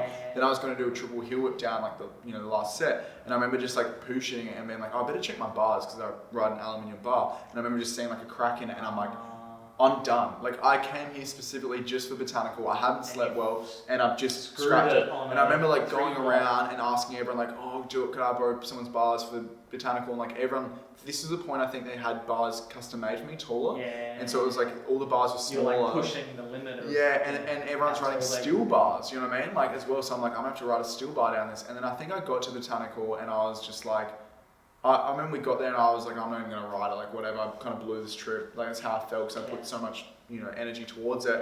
And I remember just being like, no, I'm not, like, I'm just going to do it. If my scooter, like, if it breaks, like whatever, like I'm here for like a reason, and like, I'm going to show people. Like, I think it was a bit of like, people started to lace things up and I was like, I can do like shit as well. You can. Yeah, I felt like, I think if I remember correctly, like, you kind of started hitting the rail a little bit later than like you did. And I remember because he was sitting back. And I remember, dude, as well, because the cameras weren't set up yet, and I was like, I want this stuff recorded, like, do you know what I mean? 100%. So I kind of like laid back, and I knew my scoot wasn't right. So I was like, so I remember I like started, going through the variations of the board, the front board, the lip. The back lip, and then I started doing like a bar front lip and a bar back lip and a whip front lip, and then I think I got to the point where I was like, alright, I've got to a whip front lip, and I was like, I've gone down this a few times now. I ran up and was like, I'm just going to try this double whip lip and see how I do it, and then went up, double whip to front lip, and just caught it and did it better than I'd done it on film previously, and rode away, man. And I remember like the people were disappointed because I should have known that I'd done that trick, that I should have kept it, but I was just like, whatever. And I remember I ran up, man, like there's a few people going in the mix, and I like got someone to stop people and just like ran all the way back, bro, like as fast as I could, sprinting, man, and just like did a backflip down the stairs. So, and I remember just being like, damn, like today's on, you know what I mean? Yeah. And I remember Guy losing it, like insane. Like there's more to that story after, but he was just like insane. And Daddylicious, like this is when Daddy and I were coming quite close, and he was just like, you know, losing it, you know what I mean? And I was just like, okay, like cool as, like this is awesome. And so I go back up the stair set,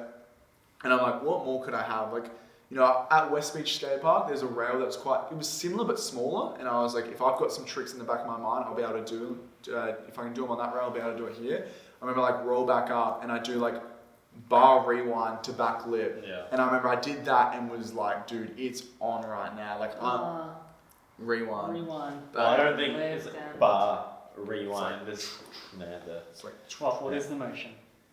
Oh, you're like this. You're like bar rewind. Like, but. Yeah. And so like by this point I'd done like 3 tricks down it, and I was like, it's one more trick than I thought I had in my mind. Like I just wanted to show everyone I could double whip lip it and flip it, and it's more than what, you know what I mean? Yeah. Which was great, dude, but it was still so early into the session, like midway, where people are still throwing things like Steezy Dave, like doing the inward, and like, like, you know, a few people getting like bodied on it.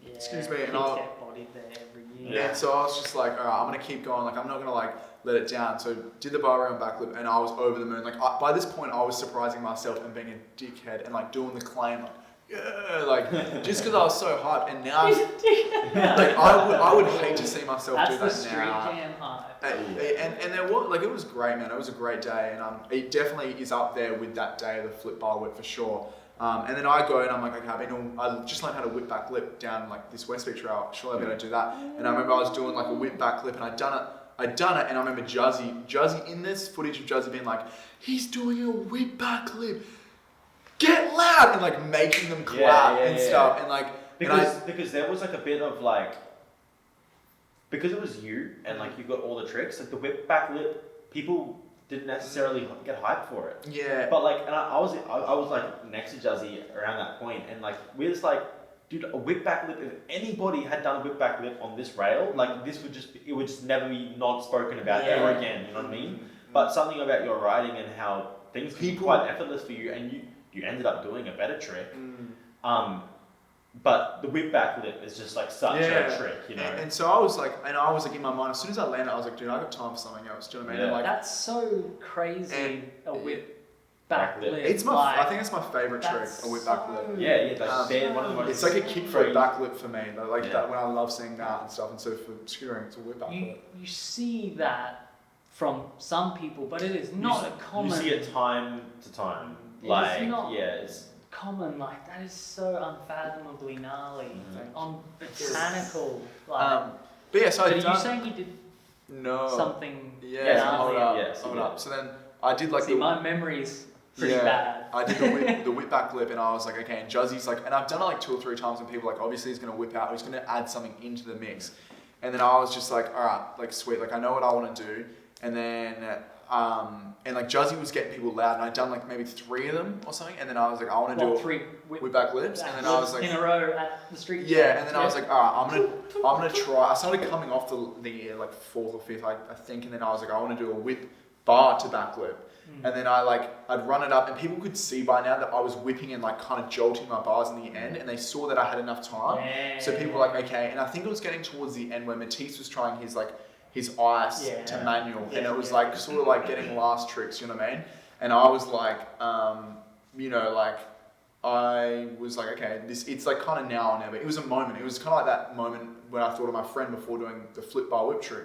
And it was a moment, man, for sure. And I was like, all right, it's kind of now. Like I was getting on a flight to Scootfest to the UK like days later, and I was like, this is your last attempt, because if you hurt yourself, you can't get on that flight, and there goes that money. You know what I mean? Like, and Grant, like Envy's gonna be pissed off. Oh, you've booked the flight. Yeah, like you know, we were kind of flying out days later, man. You know what I mean? And then my bars. That's a hard thing about trying to send bangers and being on trips. And so by this point, I'm like, my bar's gonna break soon for sure. Anyway, so I'd gotten over that and was like, I don't care. So like getting through the whip, and then I think eventually I threw like one whip bar backflip and kind of like came off and like flipped over sort of and like got up my feet and was like, oh, sweet. And then I just laced it up and you just hear in the clip like maybe Spoons or someone's on the mic and they're like, here comes Will or something. And then it just like happened, whip, bar backflip and just immediately just like, yes, like claim sort of. And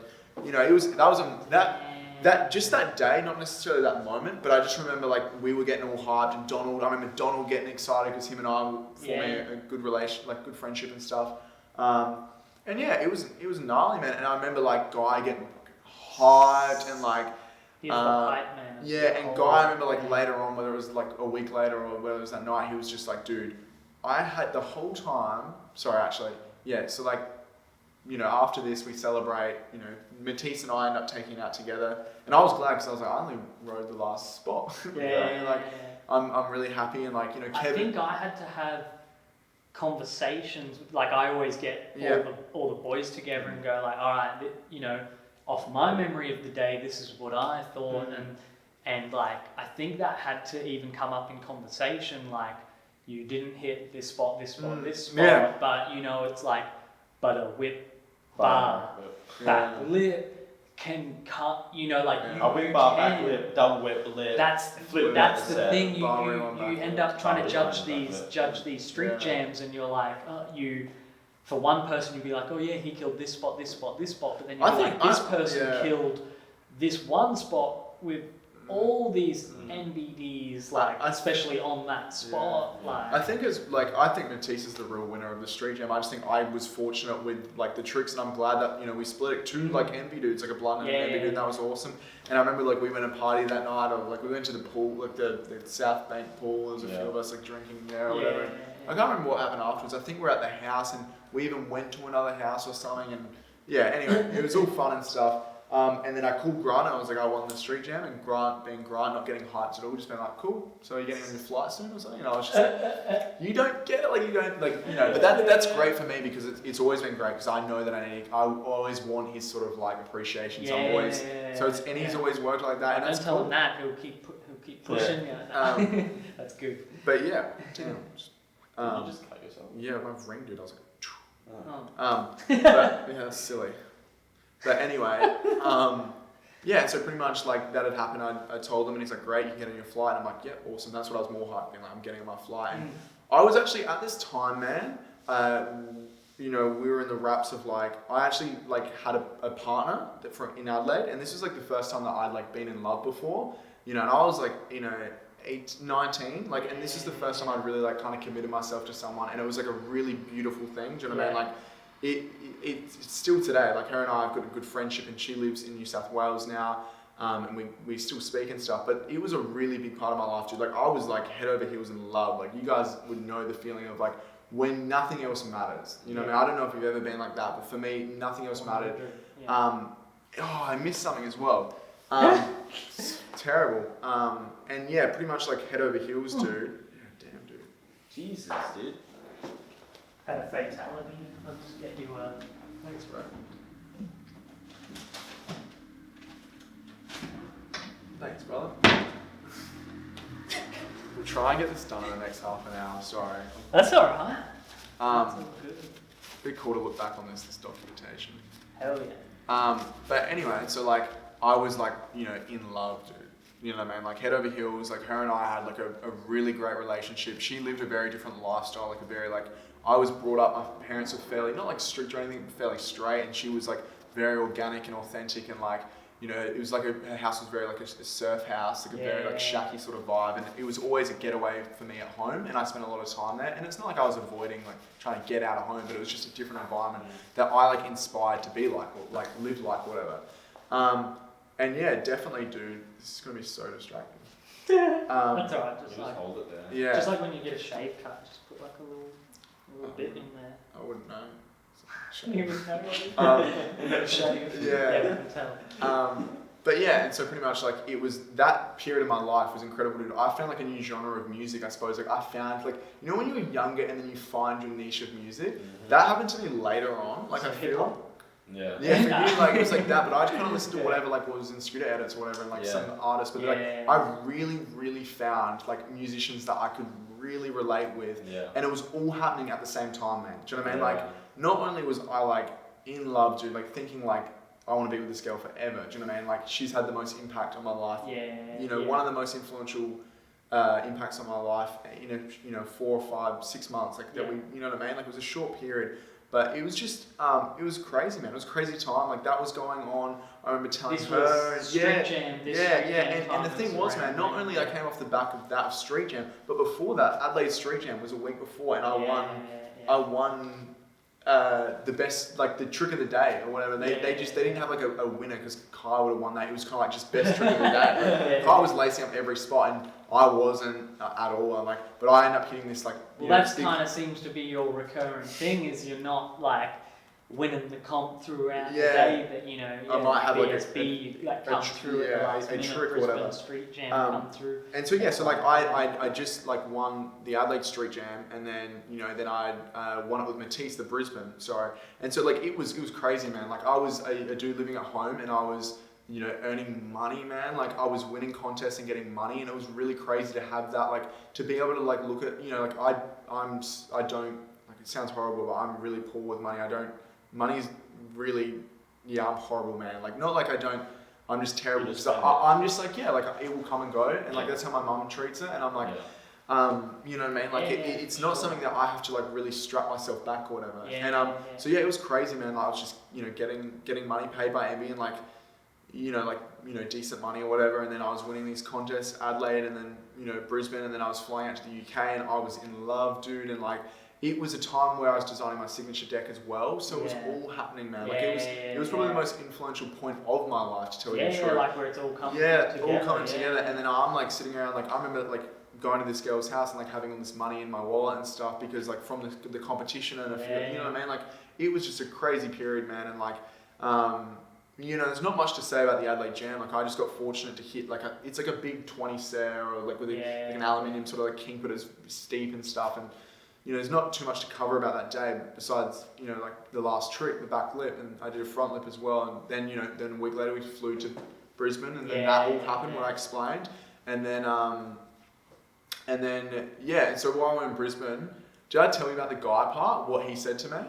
So that night, I had no idea. No, so he was like, I had no idea you're one of the boys or something. He's like, I had no idea. Like this whole time, dude, I literally just thought you were just like some Adelaide dude. You know what I mean? But like, no, like your will sort of situation. And since then, like, and him and I get on so well. Like I love going like message him and stuff. And like, but it was crazy. He was like, dude, you have no idea. Like, you're one of the boys. Like, dude, I just saw you flipping down botanical, like doing this crazy stuff. And I'm just like, like I didn't want to sit in the car and be like, I can do this or whatever. You know what I mean? But so I ended up going to the UK and, in the mix of like designing my signature deck and graphics and sampling and prototyping different things. And, it was an interesting time. And then when I was in the UK, I like really fucked myself up, like really like rolled my ankle really bad. Like there's footage of me and it's just like folded upside down in Scoot Fest. And that was like, that now, dude, that injury is like a while, like 2019, dude. I can still rub the top of my leg here and like get like sort of like, pain, like I get like this. I can do that with my arm. Like you can feel it down the bottom. It's like sort of like this numbness. And so like that really like set things back, man. And tell you the truth, dude. Like when I came back, like I really missed my partner and stuff. And once I got back, I was so excited. But I wasn't the same dude anymore. Like I felt like a lot of partying. Like once I got back, like a lot of partying, and I was older and had money. Do you know what I mean? Like I had money to be able to like freely spend, and I wasn't paying rent at home and stuff. And like not going into too much detail or anything, but like that's what I was doing, man. Like I even like met up with this girl like not long ago in New South Wales, and she's like, wow, I was doing my I was 2 years older, and she was like doing year 12, and I was 2 years out of school, and she was like, while I was doing homework, like the reason we kind of fell out of love was like she was doing homework and like trying to finish school and stuff while I was like partying on like a weeknight, like and this was like every night or second night or whatever. Like I was finding any excuse to drink and stuff and like go away down to this like beach house and stuff and like just get away, man. And like I was coping with my ankle, like not really ever, like it was infected, man. Like I was in the UK, man, and I was sick. Like I was really sick. You still couldn't ride when you got back? Dude, like I couldn't ride for a long time, man. Like a long time. Like when I actually, before I came to Brisbane, my ear ruptured, and so I had like a ruptured ear. So I was in Brisbane. My ear got infected. I remember you having to get around with like tissue in your ear. So then when I was in Brisbane, it ended up eventually get infected, like really bad infection. And so I went to the UK, and the whole time I was there for the 2 weeks or so, I had like my ear was just seeping, like was gross, thick. Like I was cleaning it out every 5 minutes, and like I was walking around, man, at the Scootfest Park or whatever, like whatever the skate park was, Rush, I think, and I was on crutches in a moon boot with my ear like just like I'm sorry for laughing. Yeah, no, dude, no, it's funny. And like I was, and at the time, man, as well, I was experiencing like gnarly, like it was really the start of like having really bad acne and stuff. So I just looked like a wounded soldier. Like I looked so sick, and people were like, people were like, is this dude alright? Like sort of thing. Like, and I was just like, I just want to get home and see my girlfriend. Like, you know, that's all I want to do. Like I miss her so much. And when I got back, it just like, yeah, dude, things just went downhill. Like I was not the same person. I was drinking and partying like as I had been, but a lot more. And I wasn't passionate about anything.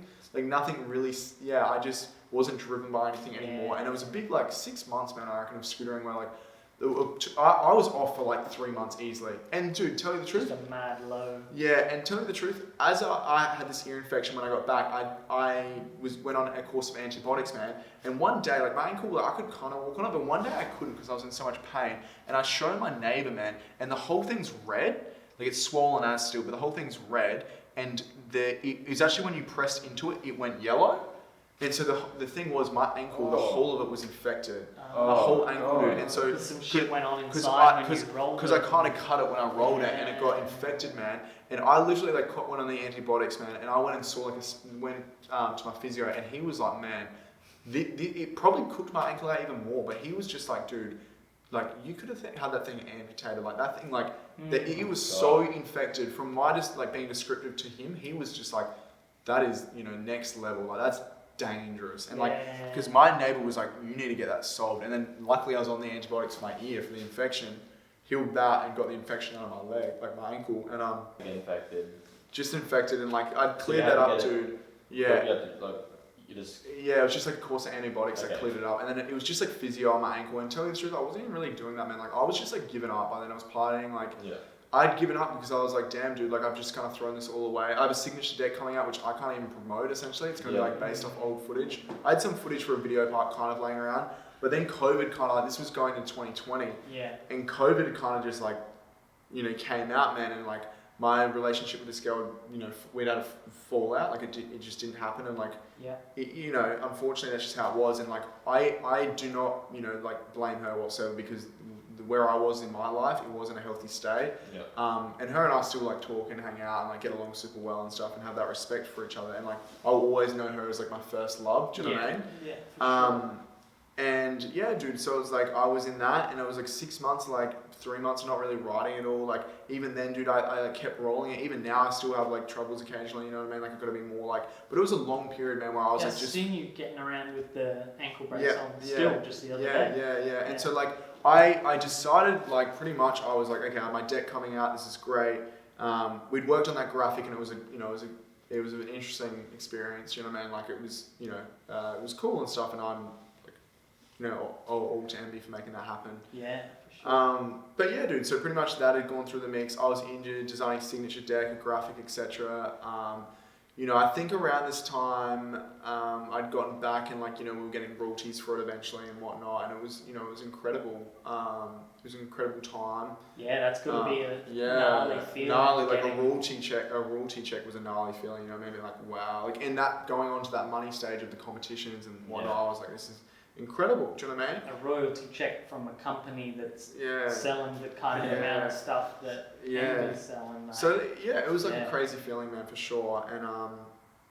And yeah, I tell you the truth, like I was really like, the relationship thing really kind of like that messed me up for like a long time, dude. And that mode, like, not only especially because it was just before COVID as well. So like, you know, you'd be isolated. And tell the truth, dude, I wasn't really isolated at all, because in South Australia, although people were isolating, like, this is a poor example, I was out in the streets not getting kicked out. Like, that's what I was doing. Streets riding. Yeah, like just filming Instagram clips. So like, we were going to spots we couldn't ride beforehand and doing as much as we could with my friend. But it's not like you're putting heaps of people at danger. Yeah, and stuff 100%. like that. When you're. Yeah, and so like it was, you know, man, like it, the streets are empty, it took me like a solid year. Like it was like there was months and months and months, like 6 months a year, like where that relationship had took a massive toll on me, and it was not only that. I realized more today, and I speak a lot about this with my housemate, is that it was the timing and the period of my life that was so in like I was so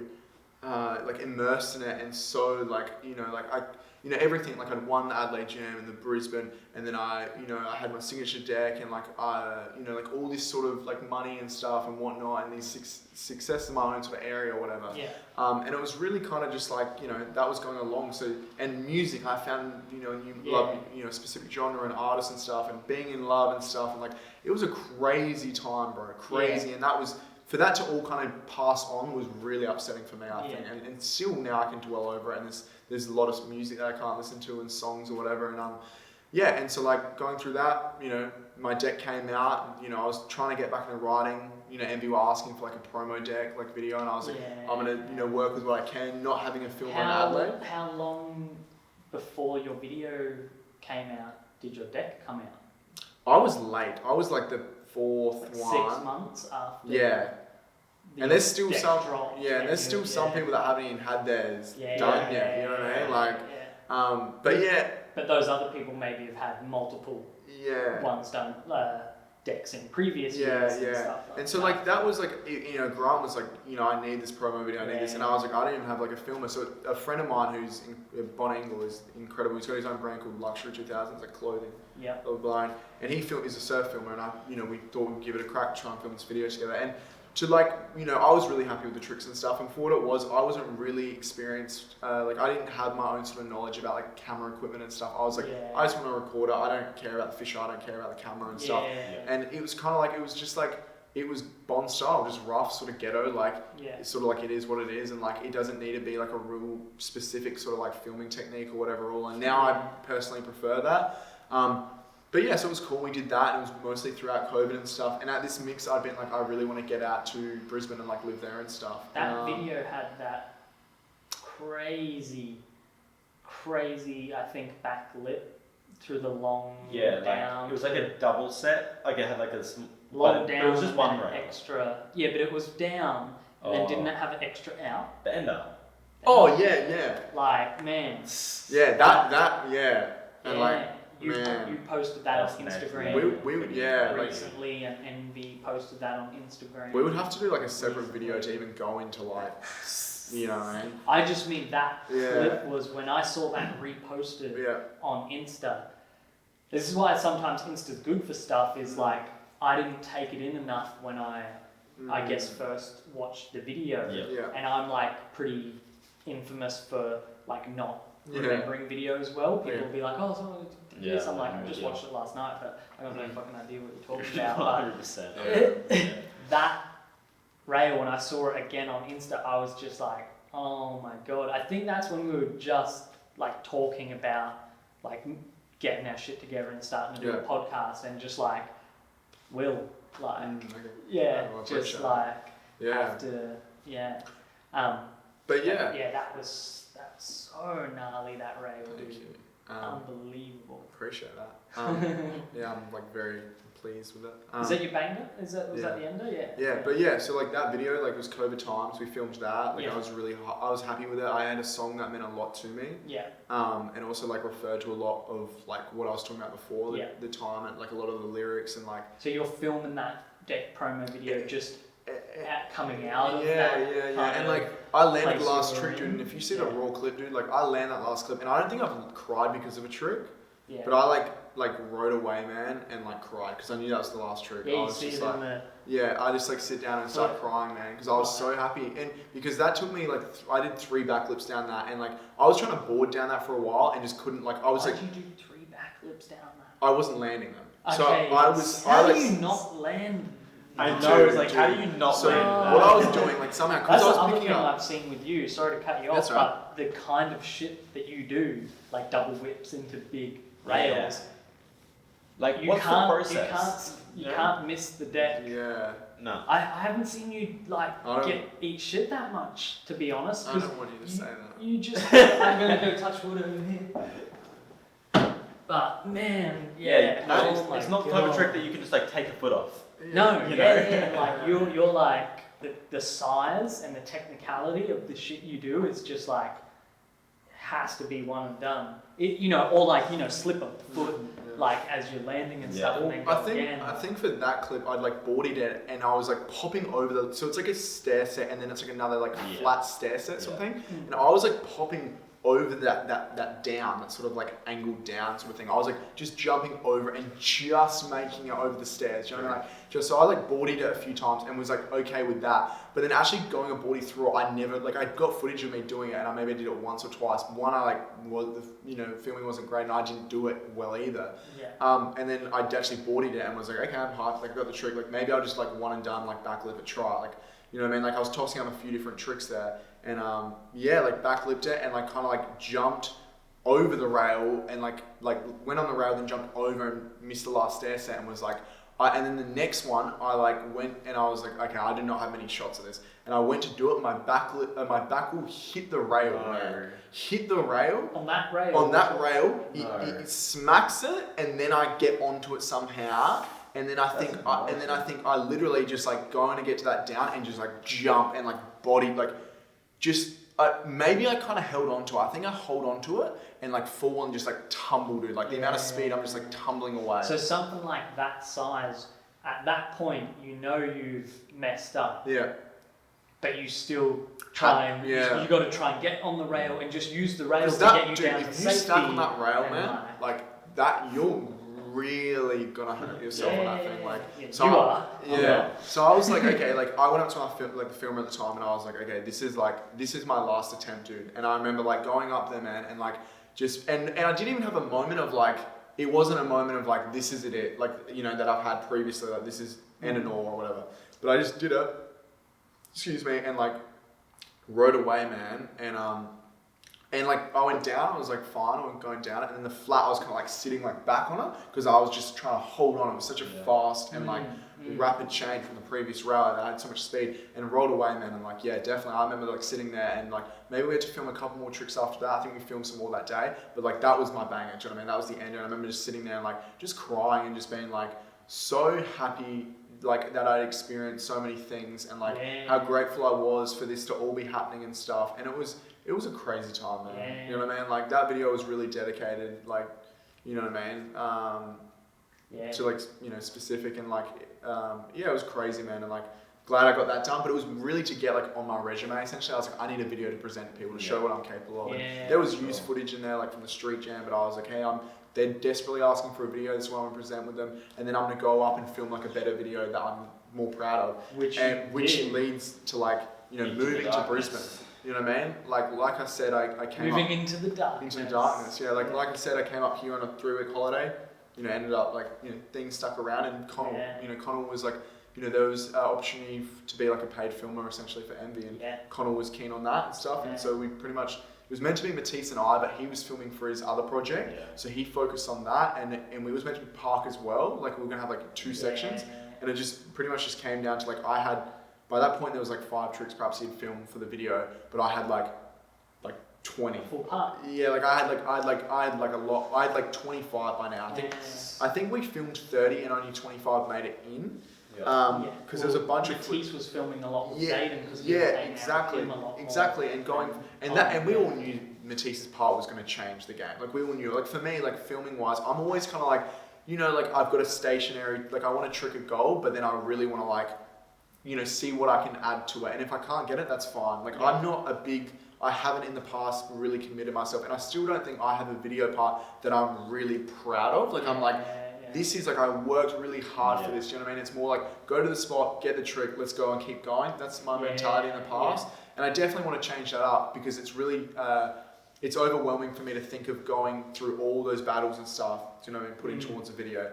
Into the Darkness. was a great film. That's when people ask me if I'm a scooter rider or whatever, like what can you show of it? That's like generally what I show off. Do you know what I mean? I'm like, this is something I'm really proud of. This is like I'm hyped on it. Like and having Dylan. Yeah, having Dylan and dude, like being able to go on a spots, man, and being like, all right, I'm gonna do this trick, and I'm like, do you want to like stand over there? And he's just like, nope. Like he wouldn't take any advice because he's so stubborn, and it's a blessing, dude. Like it works as a filmer, like because he's like, I know what's good. I like, he was always with the songs like this, and like the spots. I didn't have to land a trick and ever be like, oh, maybe I'll go like, we'll do it again. Because dude, even now when I shoot photos or film anything, I'll do the thing like 3 or 4 times. You know what I mean? Because just to get it like, so we're all happy, you know what I mean? But with Dylan, it was just like, nah, got it, it's good. It's the first time I'd ever worked with someone like that.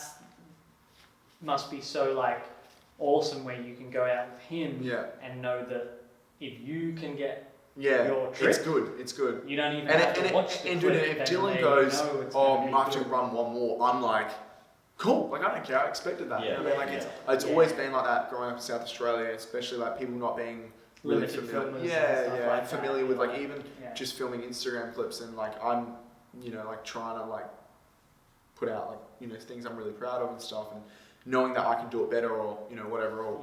So it was great. And it's a shame, I would love to touch more on those videos, but we spent so much time talking about previous stuff. Do you know what I mean? Like, so good, give it a year, we'll come back. And talk more about like the battles and whatnot. But so like I'm proud of those 2 videos for sure. Like I'm definitely Into the Darkness was, that's something, and I'm keen to work like Dissidence, that's the next one, and then I've got like another signature product coming out that I'll film a video for. Do you know what I mean? So there's projects coming, and I've just been kind of like filming Instagram, and I suck at doing the requirements, so I'm just trying to like get up to speed with that, and man, like, so things are coming and things are working out, and I suppose that really brings us to today and what I've kind of spoken about with my position in Envy. It's crazy. It's awesome, we kind of jumped around like crazy. I was about to say, so today, what are you doing now? You kind of went into that at the start. Man, that's, for anybody watching, this must be, like, there were half an hour clips. This must be on the 3-hour mark. But man, I've listened to podcasts that go over 3 hours, and I've been hooked on every word, and sitting here listening to you going through that story, I was hooked on every word. Like you did mine and Keedan's job for us. Like I think the title will be Will Scott Can Talk. Dude, like my friends, he can walk the walk, and he can also talk the talk. I think my friend, like a lot of my friends, like they hate hearing me tell stories because I just add so much bullshit into it. They're just like, just tell us the point. A lot of detail. Just tell us the point. And I'm like, but I'm trying to get the story to where it needs to be. You know what I mean? Like the hype and stuff. But like, they're just like, tell us. I don't care about the story. So well, that's maybe something if Scooter doesn't work out, maybe you could look into movie writing and directing. You could we'll do the movie first on BSB. You got all the details, dude. This character's this extra stands right there. That's something I was talking to Dean about. Like me and Reese were sitting down with Dean a couple of weeks ago talking about telling stories and stuff like that. And me and Keedan, we both make music. We're like no stranger to trying to articulate stories and put it out to people. But Dean was mentioning how he knows certain people that live in certain areas, and the closer they live to the city, the more impatient they are with the story, and they want the answer quicker because he lives a bit more out bush, and the people he knows that live closer out to the bush, they're more. They'll sit there and listen, and they'll actually listen. People to the just story. It makes sense. But Dean's happy to give you all the details. I used to be like that too, like ding, get to it, and then as as I got to know him more over the years, you appreciate it and sit there and like listen. And so thank you for sharing your journey. I'm just super appreciative you guys sat here and listened to the whole thing. I do feel like I went into a lot of detail early on, like a lot of park riding and stuff, and I wish I'd really touched more on the street riding sort of side of things, because I feel like that's why I'm now. Street riding is such a new part of you. I don't see it as being, but it's the. We got 15 minutes, like. I don't know what is it's like the video parts, but no, I think we've done well. Do you know what I mean? Like we've done super well, and I feel like like I say, like the park wheel, that dude back then is like not even who I am at all. Like that's how I see it now, and like I know it was a big period of my life, and I'm super appreciative, and like anyone that's like, sat down to watch this, I appreciate you guys even like putting time aside to listen to what I have to say, and like if it helps you guys with anything, or like, and especially you guys to sit here in person and listen to what I have to say. We've been, pretty good friends, gotten closer and closer over the last, like you said, 9 months you've been living here, but it started before, you obviously moved here, and I kind of feel like we've been talking about the podcast on and off for a long time. I almost feel like in the back of my head, it's like I was holding out, asking you a lot of this stuff because, I think that you're so new to me because I didn't spend the last 5 years with you like I did with Reese or Nathan. And you kind of know the journey that I went and through. Stuff, but well, that's the thing. I don't. When we were hanging out for however long, and then someone like showed me your Instagram and how many followers you had, and I was like, oh shit! Not that that's much to go off, but still, but I was like, oh, it says something. You got like you're big in the game, and like at that point, I still didn't know that because you don't see too much through the Instagram, and you didn't have video parts out. Well, that's another thing as well, man. Like I say this to a lot of people, and like I like where I sit. I like where I think I see myself sitting in Scooter right now. Like I don't think I ever really want to be like a household name. Do you know what I mean? Like I think that's great and all, but I don't want to like. You can create expectations, and certainly people can meet you and stuff. And I really unfortunately, I don't want to let that down, and nor feel like more importantly, prioritizing what I want to be doing and stuff. And this is sort of what I'm following, and I'm glad MB have supported me throughout the time. And if a house, when I was younger, you always want to be Ryan Williams and everyone can know who you are. But now I'm I'm really happy where I sit, man. I have, people supporting me, and I have great friends and stuff like you guys. And it's cool, do you know what I mean? I don't need to be the best scooter rider in the world. I don't need to be known whatsoever. I'm so content with where I am right now. And I think if it was any more intense, it would almost petrify me and scare me, do you know what I mean? So just to have, the support I do now, and what I'm doing now and the rhythm I'm going at, I'm just glad that this is where it's at. Do you know what I mean? Could you even begin to theorize on what it might look like for you in a year's time? Do you have anything, if I think, over the next year I've got this plan, this plan, we've got plans and places where I want to be and have, the business ad, or my writing ad and the video. I have I suppose there's crazy ideas. I wake up and I ride. 100%. Well, it's moving to Queensland. It's moving to Queensland. I didn't really know that until I got in the car. You know what I mean? That I was moving. And you've kind of just done that big thing. And so, but the thing is, dude, a day before that, I didn't know I was moving to Queensland, and a year ago, I certainly didn't know I was moving to Queensland. Do you know what I mean? So it's I have no idea, dude. I've had crazy ideas in my mind. You know where it could go. You know what I mean? But like I say, I'm content where things are at the moment. I would love to keep progressing and seeing what I can put in scootering, and if I don't make a professional career out of it, and it doesn't become some extraordinary thing, that's cool. I feel like you have made a professional career out of it, and it is an extraordinary thing. Thank you. So, but I'd love to see giving back to riders and give them opportunities, like Grant gave to me in MB. I'd love to give these opportunities to riders, and do you know what I mean? That's what you're doing through being a team manager. And maybe going that route and that option is actually, I'll enjoy that more than doing a big professional sort of scheme of things. Maybe giving back or something might make me feel enjoy that more. So and like I say, if things don't work out scooter riding wise and within this industry, South Australia is beautiful, and always love to grow up there and stuff and be around my family and a really cool environment and stuff. So in a year's time, so many crazy ideas. I don't know what. I know that I've got some more signature products coming out. That's something I definitely know. I know there'll be trips and stuff. So if you lasted the 3 to 4 hours, now you know. Now you know. If you lasted this long. Little sneak peek for the... Nah, I'm just kidding. I spoke about it yesterday and you can't say anything yet.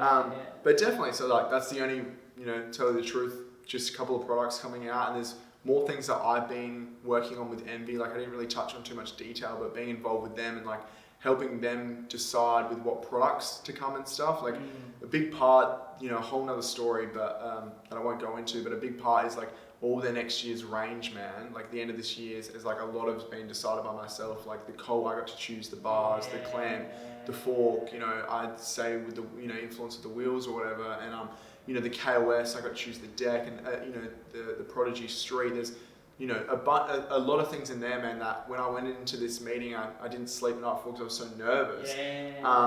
I proposed all these ideas, but before they'd even read them, they're like, this isn't possible, like, you know, it's unrealistic. And then as soon as we got into it, they're like, yep, like pages, like a page or two of like just ideas, and they're just like... They loved it. Yep, we're doing this and stuff. Because they've got a real rider, like on the front lines, in bold. Yeah, for sure.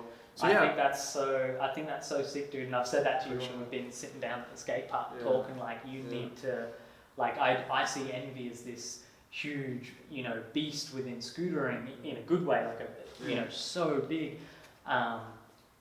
It would just be wasted if someone like you wasn't like, you know, in there with it, like, you know, specifically it is you, so that's just so. And if it doesn't happen for me, man, it will happen for the next rider, and that's cool. Like, I'm happy with that, do you know what I mean? And if it does happen for me, like, that's amazing. You know what I mean? Like, but yeah, I'm happy where things are. And in a year's time, I couldn't tell you, like, besides those small little things that I know what's going on. That you can't tell us. Yeah, but just kind of keep filming, enjoying, and riding, I suppose, and like just see where things take me. But yeah, I think that's it. I think we'll leave it there. Non-bloody hand, please. Fuck yeah. Oh, lovely to have you. Thank you so much for being the first guest on the podcast. That's like, so sick. There was no one better to have.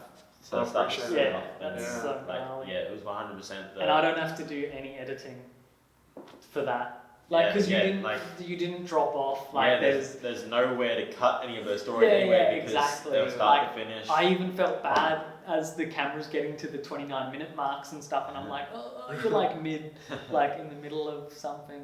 No, I'm glad you could sit through and tolerate my last. It's not toleration. It's literally sitting here, like, on the edge of my seat. Like, those stories are really great. I appreciate it. Really appreciative of hearing what you've been through.